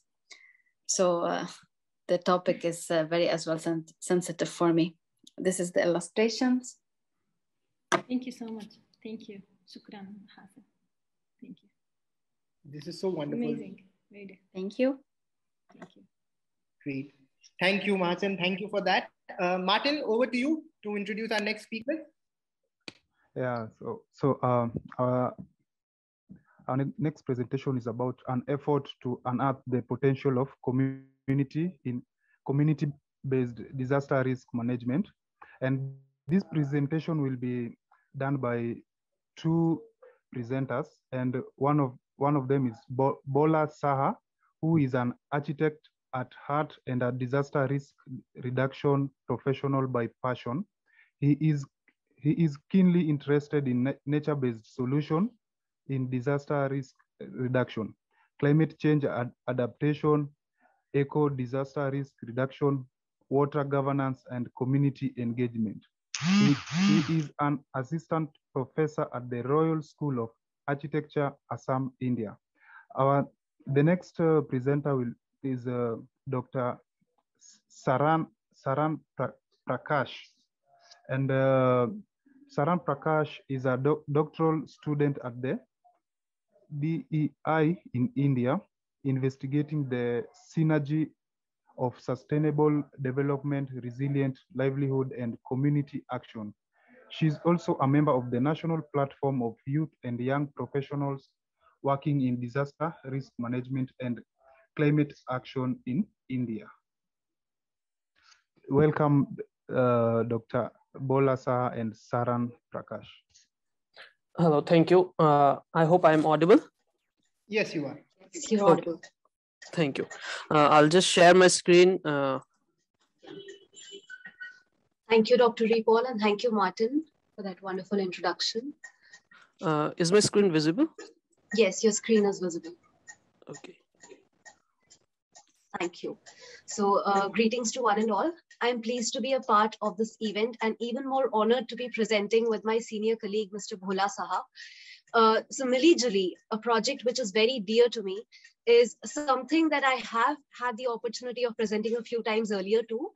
But when we were talking about climate, culture, and peace, and youth forum in particular, I knew that there were a lot of grounds that had to be covered from different perspectives. And in the next few minutes, I will try to re-explore the process of Mili Juli in the frame of today's theme. So Mili Juli was basically a CBDRM project. So starting with what did we do? The first thing that we did, first slide. Yeah. The first thing that we did was to understand and acknowledge that managing disaster risks is not a technical task to be left to scientists, engineers, or like experts. So the initial discussions and deliberations, they were centered around together exploring the risks and vulnerabilities that communities in Assam dealt with, which became easy for us than we hoped for because a majority of our team members were based in Assam. And at this very beginning state, we could understand that communities in Assam were not only at the receiving end of the concerns related to disasters, but they were also the drivers of disaster risk management in different capacities and ways. The next step was introducing the fundamentals of disaster management, DRM or disaster risk management, and CBDRM to all the team members who did not come from a background of disaster management or disaster studies. Moving on, we then gathered several stories of CBDRM in Assam with the help of literature study, literature survey, and our team members gathered stories from their family members as well. What then followed was the data collection process. So this helped us bridge the gap between what we had just read in literature and what the actual reality in the communities was. Then we documented these stories. But in the process of documentation, we felt that our aim of documenting these stories was not to publish a book which will, which will remain shelved in a library or an academic institute, which may or may not be read. So with an aim to reach out to a larger number of readers and learners from different professions and levels of education, we brought out a handbook, which was a collection of lesser known stories from Assam, compiled in the form of an elaborated reading and graphics and sketches supported with story narration, something which you'll be able to get a better idea about by the end of the entire presentation. During the project, I think a critical juncture for us, it came in when we learned that for people who faced floods every year since several decades now, it was not actually a disaster per se.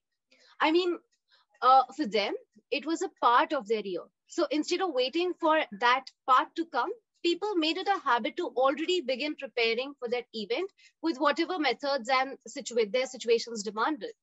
So for them, disaster preparedness was not a process as we call it today. It was more a way of their life. Now, in the context of our learning from the project, I will try to answer these two FAQs, if I may call that. So how do we define culture after all? As social institutions, customs and beliefs, they sort of exhibit commonality of religions and traditional beliefs and traditions, values, or also importance placed in social structures, etc. So culture, it sort of influences people's risk because it influences their interpretation of what a hazard means and how they should react to it. It also shapes the norms by which the acceptability of risk is defined. In some societies, cultural characteristics may be the determining factor in whether people will be adversely affected by climate change or hazards. So the purpose of putting culture at the center or in sync with disaster risk reduction is not to place blame on culture, but rather to raise awareness of the important elements and dimensions of vulnerability, and also to chalk out how the inter-community peace can bring varied cultures closer so that they can reverse the adverse impacts of climate change together in their own unique ways. Now, what made this project stand out was the diverse comprehension that came in of what constitute urban and rural disaster risk and resilience, and the role of development in it. So while there were certain points where rural experience with disaster stands in contrast to that of the urban, there were also points. Next slide, please. For instance, as we are pacing our efforts towards the aim of digital India with cost-free intranet access, as of 2020, not even 30% of rural India had internet. So as a result, this became important because this put the goal of the last mile reachability in question. Then also as a result of better infrastructure in the urban areas, prospects of growth get concentrated in urban areas. Young people from rural areas choose to move to the cities that seemingly hold promise of greater freedom and work opportunities. And in situations like the COVID-19, when urban areas are also facing the brunt of limited access of resources, rural areas sort of are even more slowed down. And then there is one resource in India that is available in abundance, something that I pointed out earlier as well, which is the environmental waste. So over several years, some resilient villages in India have been working towards remaining relevant and adapt to change without losing their valued traditions and skills that have survived down the ages, in which they can be noticed to be more connected with each other, which can also facilitate better coordinated disaster response if appropriately planned. However, again, there are some undeniable important areas where the situation in urban and rural spaces stands similar. Next slide, please. The systems in both places are interconnected. For example, for people in urban areas to be able to consume healthy food, farmers have to be supported with not only incentives, but also be capacitated with knowledge about preparedness for extreme event situations. And luckily for everyone, unlike what is incorrectly perceived, people in rural areas, they are aware of their perils and strengths. All they need is the support and recognition of their effort and guidance to sustain them in longer term. Both rural and urban spaces also have political structures in place for people to participate actively in policy making and execution processes. Then the need now is to identify the root causes of the emerging problems and take actions in context of disaster risk at the local level, because resilience has to be understood not only as an outcome, but a continuous process of evolving, learning and adapting and so on and so forth. And natural hazards, that is also something that happens to be the most important common element of both rural and urban spaces. I mean, floods happen in cities like Guwahati, as well as in rural areas like Buxa or Nagaon. Now, the question here to ask is, why is this happening? I mean, from CBDRM activity that we conducted as part of this project, we learned that a crowded Guwahati is a recent development. I mean, as mentioned earlier in this presentation, since opportunities for employment and academics concentrate in urban areas, people move out of their villages, and why not? And as more and more people had to be accommodated, apartments came up. Now what is happening is disasters. Now, if we peep into rural setting, the situation is not very different. I mean, not everyone chooses to migrate to urban areas. Those of us who choose to avail opportunities in cities make use of them and settle down in urban areas permanently, never wanting to go back. And all the knowledge gained and skills learned are concentrated in urban areas again. Those who do remain in rural areas, however, are still divorced from access to better education, which can tell them that earthquakes do not kill people. It is buildings which do. They still lack skill training opportunities. So the irony in rural areas is many people have strong knowledge base of how to deal with different sorts of risks and are also aware of their vulnerabilities. But due to other complex factors, people's exposure to different sorts of risks, it remains higher. And with that, I request Mr. Bhola Saha to walk us through the remaining part of the presentation. Thank you. So to continue from where Saran has left, like when we are talking about the risk in a community. So let's start with this simple example of Gwalpara in Assam, that is in Northeast India, which is in 2006 it was one of the country's 250 most backward district in the year.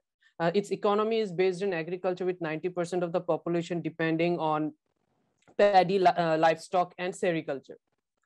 It experiences flood of moderate to severe intensity during monsoon, with an average of 3 to 4 lakh people affected during every year.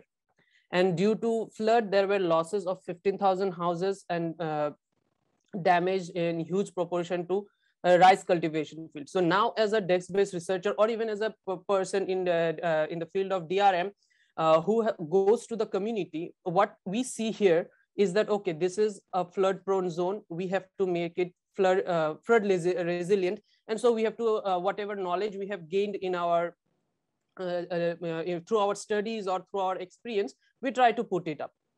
And yes, of course, we go to the community, but when I feel like when we go to the community, our agenda is stuck on few of the information that we need. We don't want to hear their story from their side. We don't want to hear their experience. We would just know that we have to prove something as a on the academic field or in the research field. We have to prove these points, and so we ask those questions to them. But here in this project in Mili, Juli, what we did was we went with a blank canvas, and then we tried to interact with them rather than coming up with questionnaire or questions to what answers we need. We went with a blank canvas, and this is to your surprise that this is a village in Amguripara village in Goalpara, and this person that you see, Upendra Rabha, is from that village where there is a lot of flood.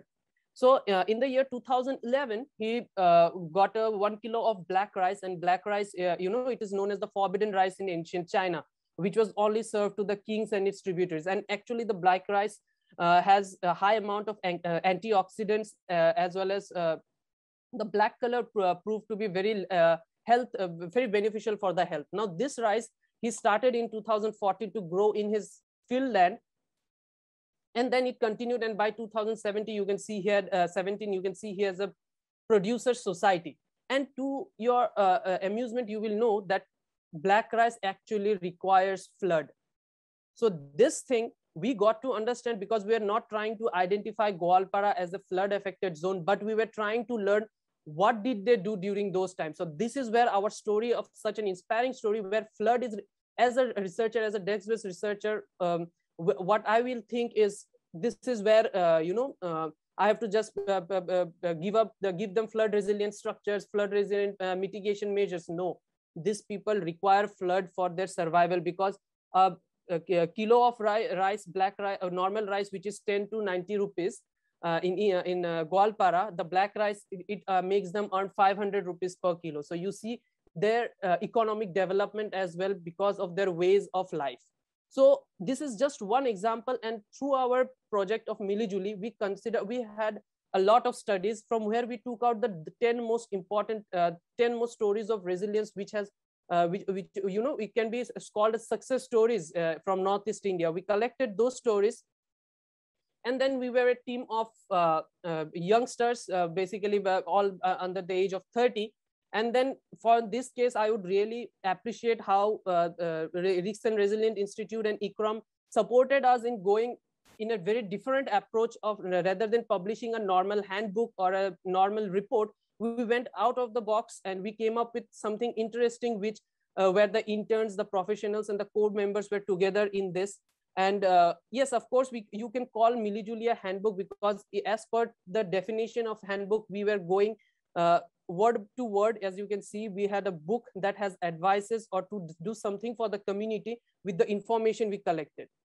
So what we were doing was we were trying to rediscover what was already in the community, reinvent the DRM with our perspective after learning from the community, and then try to bring the outcome in a very different manner. So we didn't go for a normal outcome. We of course went for two parts, where we had the narrative as well as the stories of resilience. The narrative was formed into a story where a normal person, reader, could use it to learn from it, or as a researcher could actually get scientific information from there as well. And then the stories of resilience was for the graphical part was basically for those people who doesn't even want to read, but everybody loves to read a comic, I sense. So our idea was to share this knowledge to maximum number of people that is possible. And this is, you can see we were the person here are the people that we have actually talked to. And then we gave a character to our personal experience while we were discussing these cases, because it was during the pandemic time we did this project. And so we were discussing with them. So that is how we transferred this, our story into the 3 main characters in the book. And then we presented them. So this is the glimpse of the Black Rice of Goalpara, how the story we have transformed them into a graphical novel. So there were the 10 such stories. And again, this is how the narrative looked like, where you will, if you go in detail about this study, you will find that there are equal amount of knowledge for the researchers, for the academicians, for a book reader, as well as for a non-book reader. And then at last, you can, if somebody wants to read the book in detail, of course, you can find it here in CRRP India's activities. And that's all. Thank you from my end. Thank you, Bhola and Saran, for the wonderful presentation. I think it touched upon so many important points. Perception of risk. It touched upon the rural and the urban divide, and how do we interpret disaster risk management in the 2 different contexts. You also highlighted what Dr. Hellen was already referring to, culture for resilience. And 3 keywords, I must say, I really liked: rediscover, reinvent, and rekindle. So I guess that actually gives us a flavor of what we need to do as youth and young professionals. So based on this, I have a question, not to both of you, because you have been explaining a lot, but this question is to Tanmay and Dr. Mohammed. What is your take on risk perception? For example, when we do a risk assessment, mostly it's scientific, mostly it's evidence driven, but Bhola and Saran very rightly brought to light that risk perception is actually very important. So how do you account for risk perception in understanding or assessing risk? So Tanmay, if you want to go first, and then we can go to Dr. Mohammed for her comment. Please keep it brief. Running a bit late. Yeah, sure. So thank you, Saran and Bhola, for that wonderful presentation. I really don't want to romanticize the concept of cultural heritage and intangible aspect of cultural heritage here. But but when we talk about the risk assessment, the hazard, hazard affecting the communities, we really need to, as a professional, we really need to consider the impact of those hazards on the community and their perception of those hazards. Without that, we cannot actually assess the risk. So, and saying that, we actually need to understand the capacity, inherent capacities of those possessed by the communities. So, risk perception is really integral factor of risk assessment by the communities. Thank you. Thank you. Over to you, Dr. Mohammed, if you want to add something interesting perspective to that. Thank you for the presentation. It was a great one. So my comment is that I may have a limited capacity on a cultural heritage, but I could comment on the risk perception, where some of us may come from a physical background that look disaster as a physical event, but some may have looked at disaster as a social phenomena, where it looks like a social challenges that to what it add upon the vulnerability and exposure. So understanding risk and multiple hazard situation according to social, spatial, and temporal scale are actually important in increasing the impacted population or community that exposed to certain hazard, especially increase their coping capacity and increase their resilience. And risk perception is actually a fundamental in understanding the population response to hazard. To my understanding, that's the reason why understanding risk has been the first in our priority of a Sendai framework for disaster risk reduction. And understanding risk in all dimensions will actually be able to empower communities through resources, incentive, and perhaps decision making responsibilities and as appropriate. That's from me. Thank you, Dr. Mohammed, for bringing those points home, perfectly mentioning about Sendai framework. And we do understand that actually these are the points that we are discussing. If you take priority 1, it's about understanding risk. So how do you understand risk? How do you go beyond the contemporary limitations of understanding risk? How do you include perceptions into it? And then how do you communicate that risk so that we can strengthen disaster risk governance? So Our discussions till now have been covering all these points. Thank you to all the discussants who have been adding so much of value to our discussion. Thank you, Bhola. Thank you, Saran, for the presentation. Martin, may I kindly request you to introduce our next speaker? Yeah, sure. Great. So our next speaker will be talking about open data, open maps, and heritage protection. The speaker goes by the name Dr. Marta Pucciarelli, who is a researcher at the Institute of Design at the University of Applied Sciences and Arts of Southern Switzerland, SUPSI.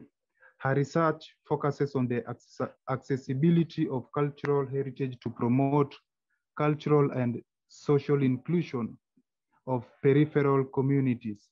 She holds a PhD in communication science on the digital representation of an African city and a master's degree in technology-enhanced communication for cultural heritage at USI Lugano. Welcome, Dr. Marta Pucciarelli. Thank you very much, Martin, for your presentation. I'm going to share my screen. Okay, can you hear me and see the screen? Yes, perfectly.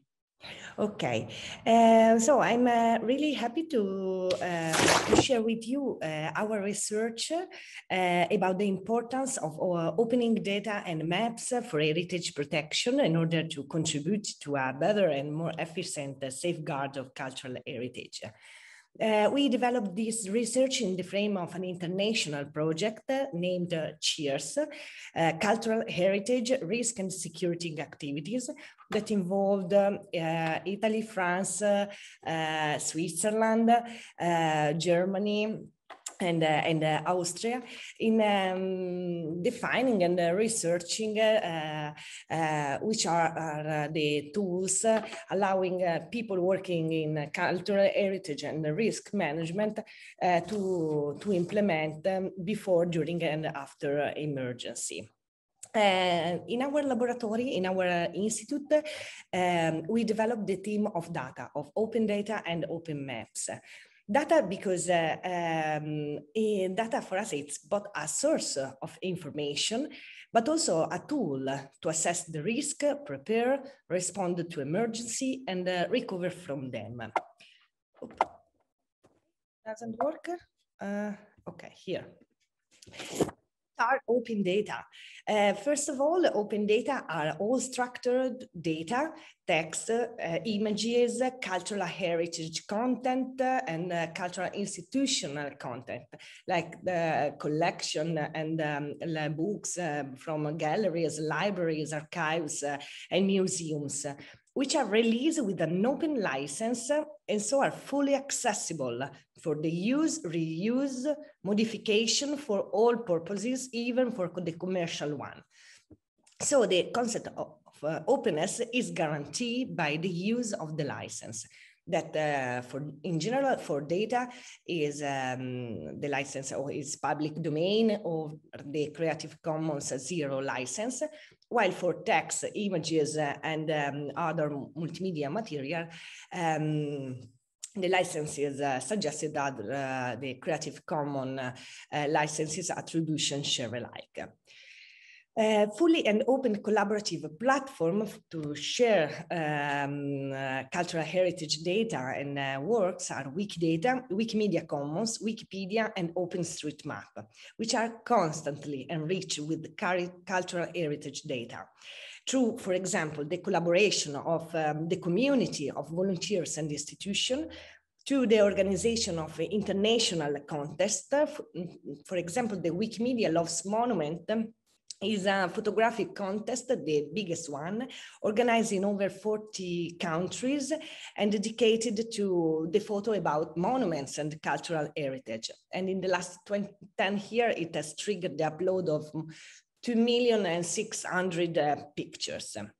But data about cultural heritage are also produced thanks to specific projects organized at the national and local levels. Another fully and open collaborative platform is OpenStreetMap. In this case, it's a collaborative repository of georeferenced data that are open data, and so they use an open license. In the context of risk management, OpenStreetMap involves a task force of volunteers for disaster response through the humanitarian OpenStreetMap teams. Also here on this platform, people can create new data layers, create new street, add buildings, can improve the existing one, but also they can import data and export data for doing what they want, what they prefer. They can view the source and the chronology of data. But, we know that cultural heritage data is a rich data, but the problem is that information is not connected. This depends by different problems, but many problems. The first one is, of course, related to the metadata, which means that the words for describing things at the sectoral level are many, are not homogeneous, are not very well defined. And that there is also in cultural heritage studies a huge difference between quantitative and qualitative data. Other problems include the existence of non-homogeneous data policies at international, national, and local level, the accessibility, the quality, the reliability, the findability, and the interoperability of data. Data can be made available on different platforms to encourage the use, reuse, modification, and the selection transformation for different purposes. Open data can adopt FAIR principle. FAIR is an acronym to means data which are findable, accessible, interoperable, and reusable. At a European level, the Inspire Directive is the European infrastructure for spatial information of data which are fair, but not necessarily open. The Inspire Directive is a huge platform that aggregates data, and it aggregates data based on 34 different themes, including, for example, protected heritage sites or buildings or data risk. The areas that are the risk areas that are in a risk position, but also transportation and so on. But what at the end, to conclude, what can data and maps do for heritage protection? First, data can, of course, raise awareness and produce evidence of the territorial characteristic of the areas where cultural heritage is located. They can also raise awareness with different stakeholders and groups involved in risk prevention and heritage protection, and raise awareness of the value of cultural heritage and their role as part of the society, well-being, history, and culture. In addition, opening data can support data-driven decision-making based on the availability of existing data and historical data in order to reveal some hidden relationship between heritage and hazard, but also for controlling, alerting, and taking this immediate decision during emergency. In addition, opening data allows to link government with no government data, and trigger the collaboration of a wider community and citizen.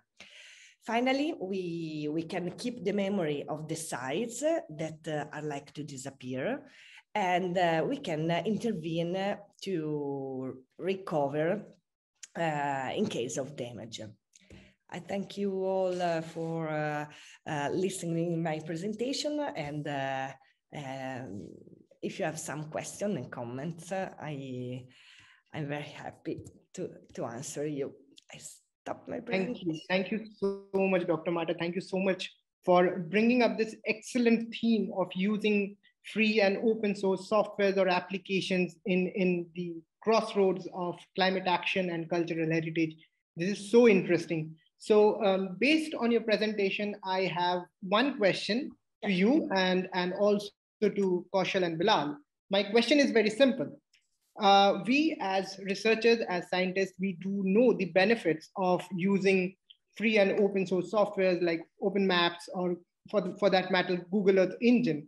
But how do we promote the usage of these kind of free and open source tools so that people, experts, professionals coming from other sectors can also understand that, yes, these are important tools. We can use this for our purpose. So the question is open to three of you. I think that beside the platform, we need to promote the use of open data, because only in this way data can be shared, but also reused by other people. And so most of the time, the research is built on other researchers, and using this open license, we can really modify the research, modify the data. So it's a mentality, it's change of mentality, I think.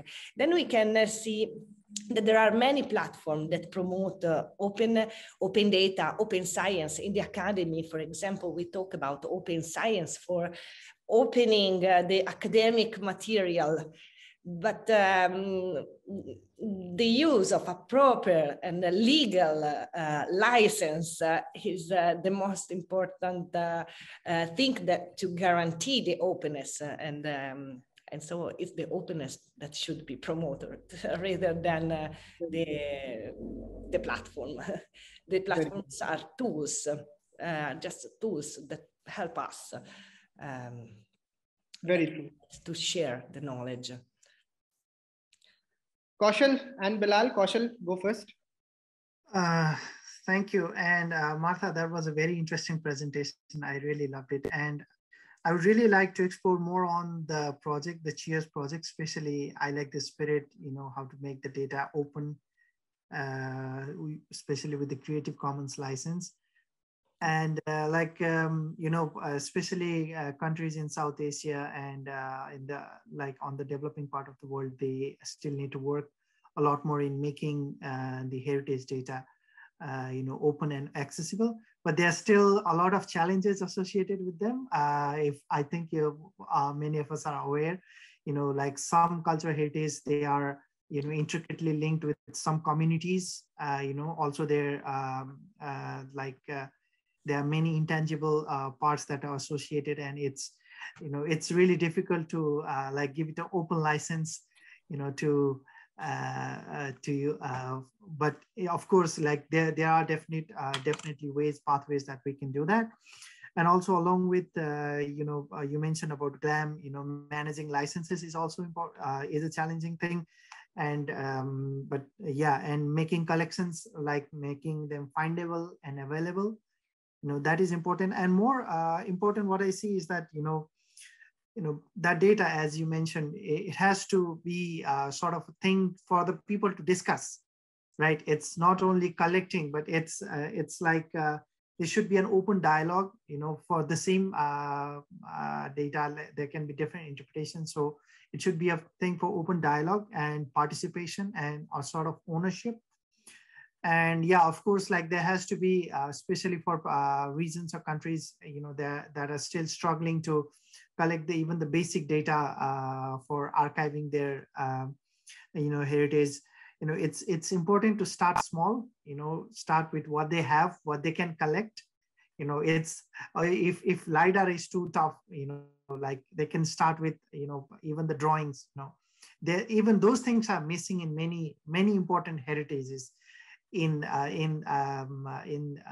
this part of the world, especially in South Asia and other places. So that is important. And also evaluating and reporting success. Those are important things. And of course, Marta, you really highlighted those very well. So I would like to highlight 4 key things, in the data cycle that, especially that summarize your presentation as well. With data, its partnership is really important, researchers, stakeholders, and decision makers, how they sort of like partner to create like collaborative data. And also like data from, they should be collected from various disciplines. And as you said, like there has to be open discussion and there has to be research going on with the data. And at the end, that research should again feed back into the system, how that research actually translates, how you translate the research findings to the community, right?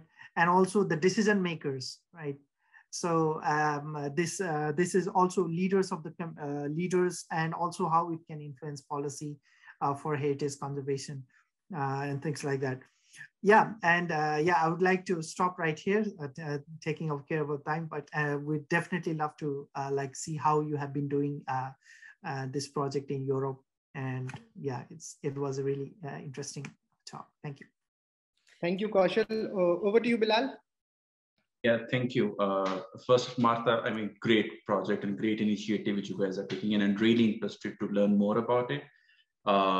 It's an amazing work, really. Coming back to the question which Dr. Ripoll, you asked, I would like kind of subdivide the question into 3 halves. That there are the 3 parts of the data. The one is the group which data producers or the data generators. The second one are the data analysts or the data users. And the third one is based on the data, the outputs of the data usage. What are the implementations, what the work they do?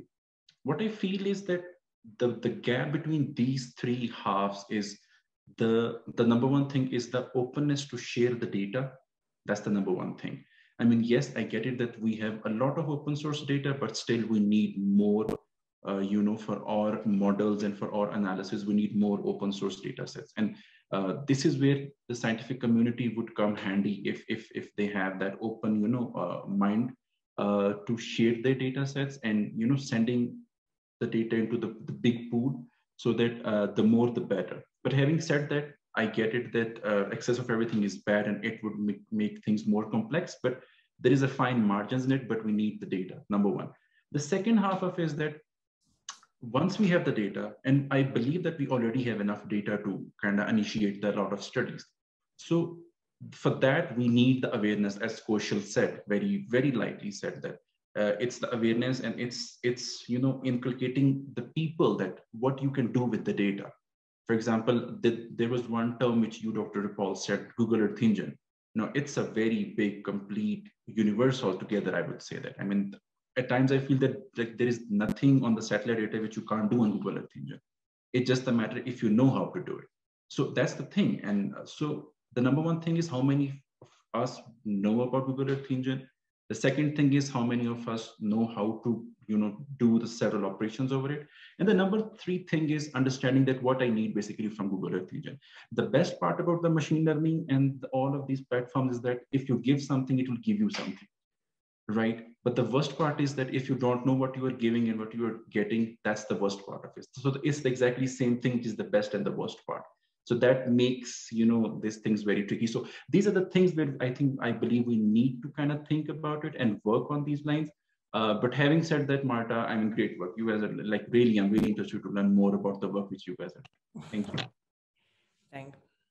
Thank you, Dr. Marta. Thank you, Kaushal. Thank you, Bilal. Thank you for taking this discussion so way forward. And this is so meaningful for all of us.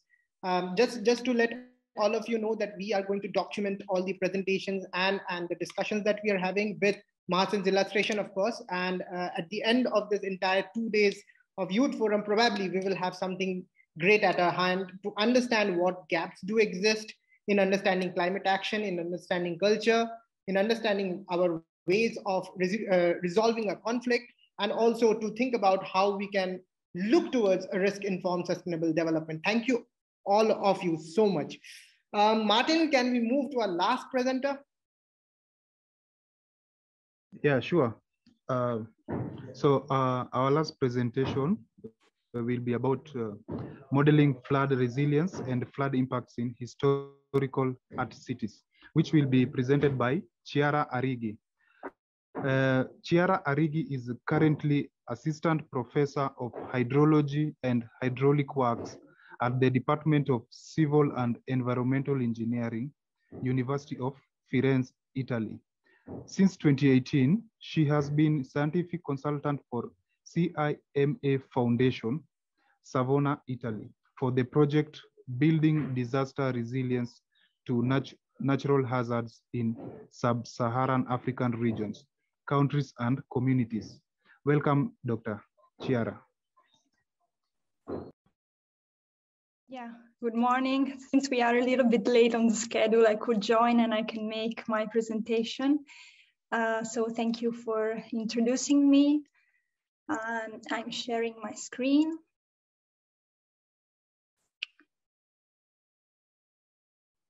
Okay, so I think now you can see everything. Okay, thank you. So this presentation is about a research who tries to model flood resilience and its connection with flood impacts and risk in historical art cities. And so we all know, obviously, that art cities and cultural heritage can be affected by floods. And this has two consequences. On the one hand, we have some impacts related to the activity, the economic activities related to tourism and cultural heritage. But on the other side, we can count on the resilience that is promoted by the presence of cultural heritage. And our research wanted to understand the link between flood risk, impacts, and resilience in this type of context. And we use as a case study the city of Florence in Italy, my city, which is an exemplary case of art city which was affected in the past, like about 50 years ago, by a huge flood. So in engineering terms, when we talk about resilience, we talk about the capacity of the system to recover quickly from a shock. So when we talk about resilience, we are basically understanding a state variable of the system. And in art cities, since we, in our case study, we have more than 10 million visitors per year, we decided to use the visitors which are coming to the city to monitor and to understand the behavior of the recovery after a shock. So in this diagram, you can see that we start from a normal condition, then we have a sudden drop due to the flood event, but it can be an earthquake or another event. And then we have the recovery. So the number of visitors who stop to come because the artworks and museums were closed and not visible, they start to come again. And then we have three possibilities. If the community and the art city is highly resilient, we come back after a certain time to the state before the event. If we are adaptive, then the situation improves also better than the normal condition before the flood. But if we are not resilient enough, the number of visitors will not be able to grow. So in this case, we have a non-resilient behavior. So we can quantify, according to this framework, the impacts of the flood which occur after the event and much after the event as this green area, which is, of course, an integral of these curves. So how did we achieve this kind of results and models? We had to put together several numerical simulation and analysis. I'm not going in the details of equations here, but we had to put together an inundation model for several hazard scenarios. We had to analyze exposure of cultural heritage buildings. We use open data, of course. We developed a vulnerability curve that tells us what is the time we have to expect a certain museum or cultural building to be closed after the flood, depending on the severity of the flood, so depending on water depths. So we evaluated this recovery dynamics, indirect losses, and the recovery time. So in this, these green ellipses are all the evaluation and assessment. All the arrows tells you how we connect the different steps of the process, and the pink boxes show the result of this kind of assessment, which are the recovery time for each probabilistic scenario and the lost visitor per scenario and on average per event, which is our metric of risk. And then we have an example of the results. Here is a map of the city for a flood, which is similar to the flood we had 50 years ago. We can see the extent and water depths also above 4 meters. You can see also the buildings in shades of orange with the number of visitors in normal times. And if we apply our model to this kind of context, we see that we have about 13 million visitors lost in case of an event like the historical one, and the recovery time of about 340 days.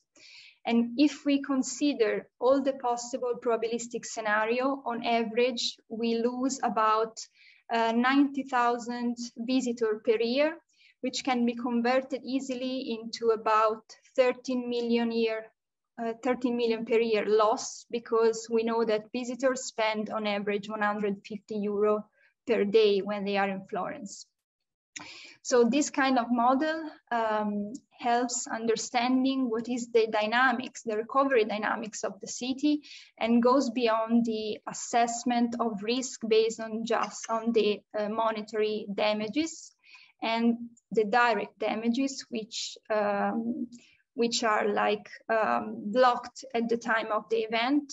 While here we understand that if we are able to reopen quickly the cultural attraction, we are promoting the livelihoods and the economy of the city, and we are reducing flood risk.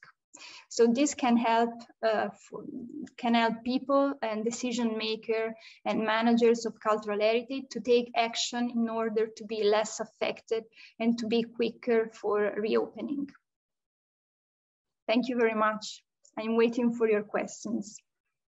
Thank you, Chiara, for that wonderful presentation. I really like the way that the risk assessment has been done in your study. It's really wonderful.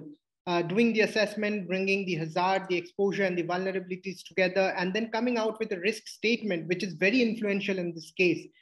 How many visitors will not be able to attend or be present, and then leading to the economic losses. It's a very wonderful way of putting it. Thank you for that wonderful presentation. Looking at the presentation, I will go a step ahead and ask you and our discussants, specifically Dr. Mohammed and Kaushal. We often talk about disaster risk being systemic in nature, right? So the impact of a flood risk, of a realized flood risk, will not only be limited to the loss of economy or to the loss of footfall in a place of importance.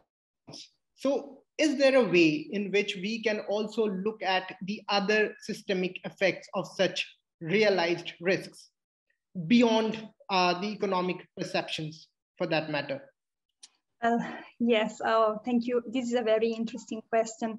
Actually, the systemic nature of risk and how the natural hazard can propagate its effect outside the flooded area in space and time is a matter that is studied. So as a researcher, I'm also studying these aspects, and it is extremely complex, and there are few people who are working on this subject, because so far we were more concentrated on understanding single and sectorial impacts, and we definitely need to move to a system perspective. That's why we started with this preliminary assessment. But of course, the community resilience is based not just on cultural heritage, as in this specific case, but this is a particularly fitting case, but it's also related to the population, to the societal capacity to recover.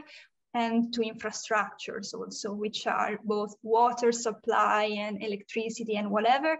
So far, to my knowledge, I do not know of any attempt to make such a systemic analysis, but we are, as researchers, we hope to achieve this objective, which is extremely important. Yes, yes. Thank you for the insights. Dr. Mohammed and then Kaushal. Last thoughts. Thank you. It was really a good project, I think. I feel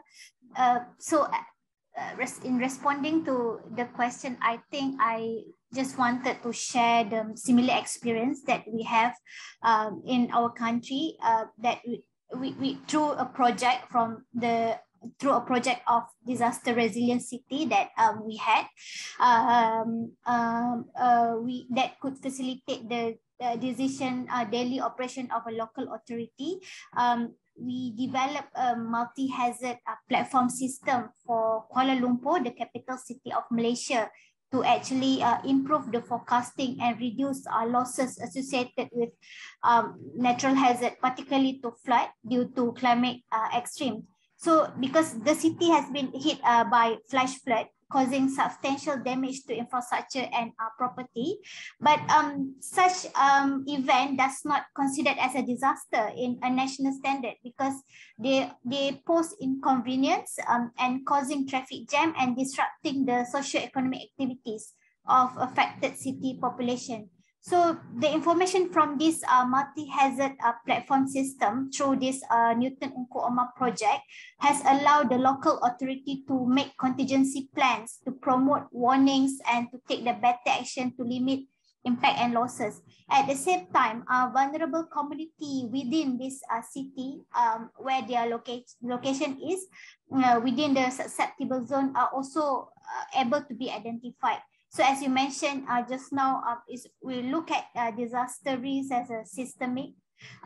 We thought that this system, multi-hazard platform system, is one great revolutionary tool that able to support local authority in making informed decision, and also enhance the dynamism of the city, also resiliency of the city, and also sustainability. Yeah, that's it. I could share. Thank you so much. Kaushal, any comments, suggestions, thoughts? Well, no, like I'm really fascinated with Chiara, if I pronounce your name correctly, the way you present it, especially the quantification of risk. That's really important. That's a very important number, especially for decision makers and different stakeholders too. And that kind of studies should be done in, whatever heritage exists in this world, but unfortunately that's not a reality, but hopefully we will be there someday. Regarding with this systematic risk, I cannot be cannot be more precise than, just telling it actually starts from a historic figure or an individual, a heritage, and then it propagates in such a way, and it's so intricate in our society that it represents it, like even a whole society depends upon it, and then the whole city depends upon it, and maybe even the national figure, even the national identity is somewhat associated with cultural heritages. So it's kind of a vague argument, but it does it's really important to understand how cultural heritage is essential and how much we need to pay attention. Just I was scrolling through the figures, and I saw that Europe's 10% economy is governed by tourism, and in cultural tourism, in globally it accounts about 40% of all tourism worldwide, from UNWTO report. So, like it has multitude of aspects, and so this, like it definitely, like climate, culture and peace, even politics are actually governed by this, even like various systems and mechanisms are governed. So definitely studies like Chiara did with quantification of risk in multi-sectoral dimensions, that would be really important, and also the future direction to go in.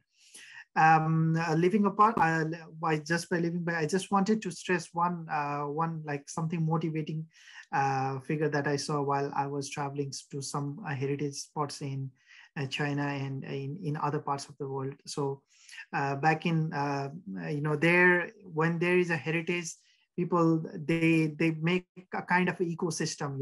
If there's a river flowing, the big like many activities like rafting, like boating activities, they are the economy going on from there. There is like other shops and markets, and there are so many, like they make a whole big ecosystem of many activities going on, even with the lightings. They extend the economic period up to late nights, so there's a lot of income being generated from different aspects. Once if you see a heritage, if the right person or the right visionary sees a heritage in a way that it can generate economy, you can make it in that way. It can generate massive economy for the whole region, and it can be an icon of the region. But if someone with a poor vision sees it, it's difficult for that leader even to identify how much of potential that it is, and he just they will just roam around just conserving it or do nothing, right? So, but yeah, it's really inspiring to see the quantification of risk, and how that can be used in decision making process, and also inspire the action makers take relevant actions to make the change.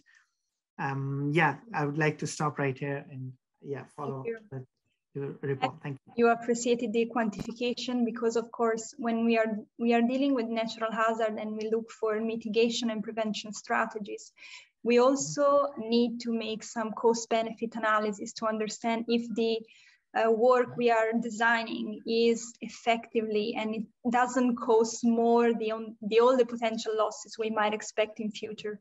And that's why decision maker always need numbers, because if not, if they are saying, yeah, it's really at risk, it has a very high risk, but how much in terms of some metrics. It's not just for cultural heritage, it's extremely difficult because the links it creates with society and economy are extremely difficult. And of course, the loss of cultural heritage is not something that you can replace as a bridge or as a residential house. But of course, we need research to better understand these aspects, in my opinion.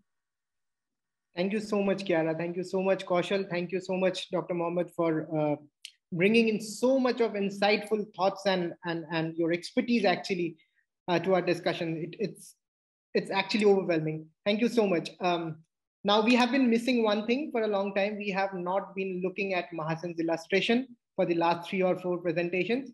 So Mahasan, if you're available, and would you want to share your screen? Yes, I am ready. Perfect. I will show from the group number 8, the Mili Juli. This was a briefing of their presentation. And then moving on, I know we are short on time, so I'm gonna go quick. This is group number 9, sorry, for the open data. And then wrapping up with the last project in Italy, Florence. And this was the illustration. Wonderful. Thank you so much. Awesome, thank you. Thank you. Thank you everyone for your presentations. Wow, so this brings us to the end of our session, and it's actually overwhelming to kind of recall all the discussions that we have.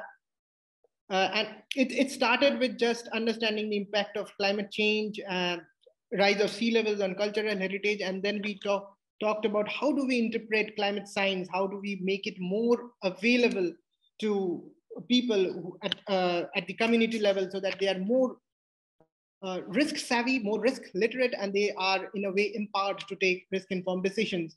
We talked about heritigization. We talked about looking backwards into our indigenous knowledge, our traditional practices, so that we can strategize a way forward. We talked about cultural heritage, cultural practices as a tool for resilience. in Dr. Mustafa, I really, Almoustafa, I really like the phrase that she came up with, culture for resilience, wonderful. And that also summarizes what Bhola and Saran were presenting with Mili, Juli. And then youth and young professionals are usually very analogously known to be very close to science, engineering, technology, and innovation, and the use of open data, and then modeling flood resilience and flood impacts. Awesome. We have had a lot of fruitful and meaningful discussions. So this actually brings us back to where we started, but we have come back with a lot of knowledge. And maybe before we depart, we can all switch on our cameras for a moment and we can take a group photograph or so, if that's possible with everyone. That would be great, actually.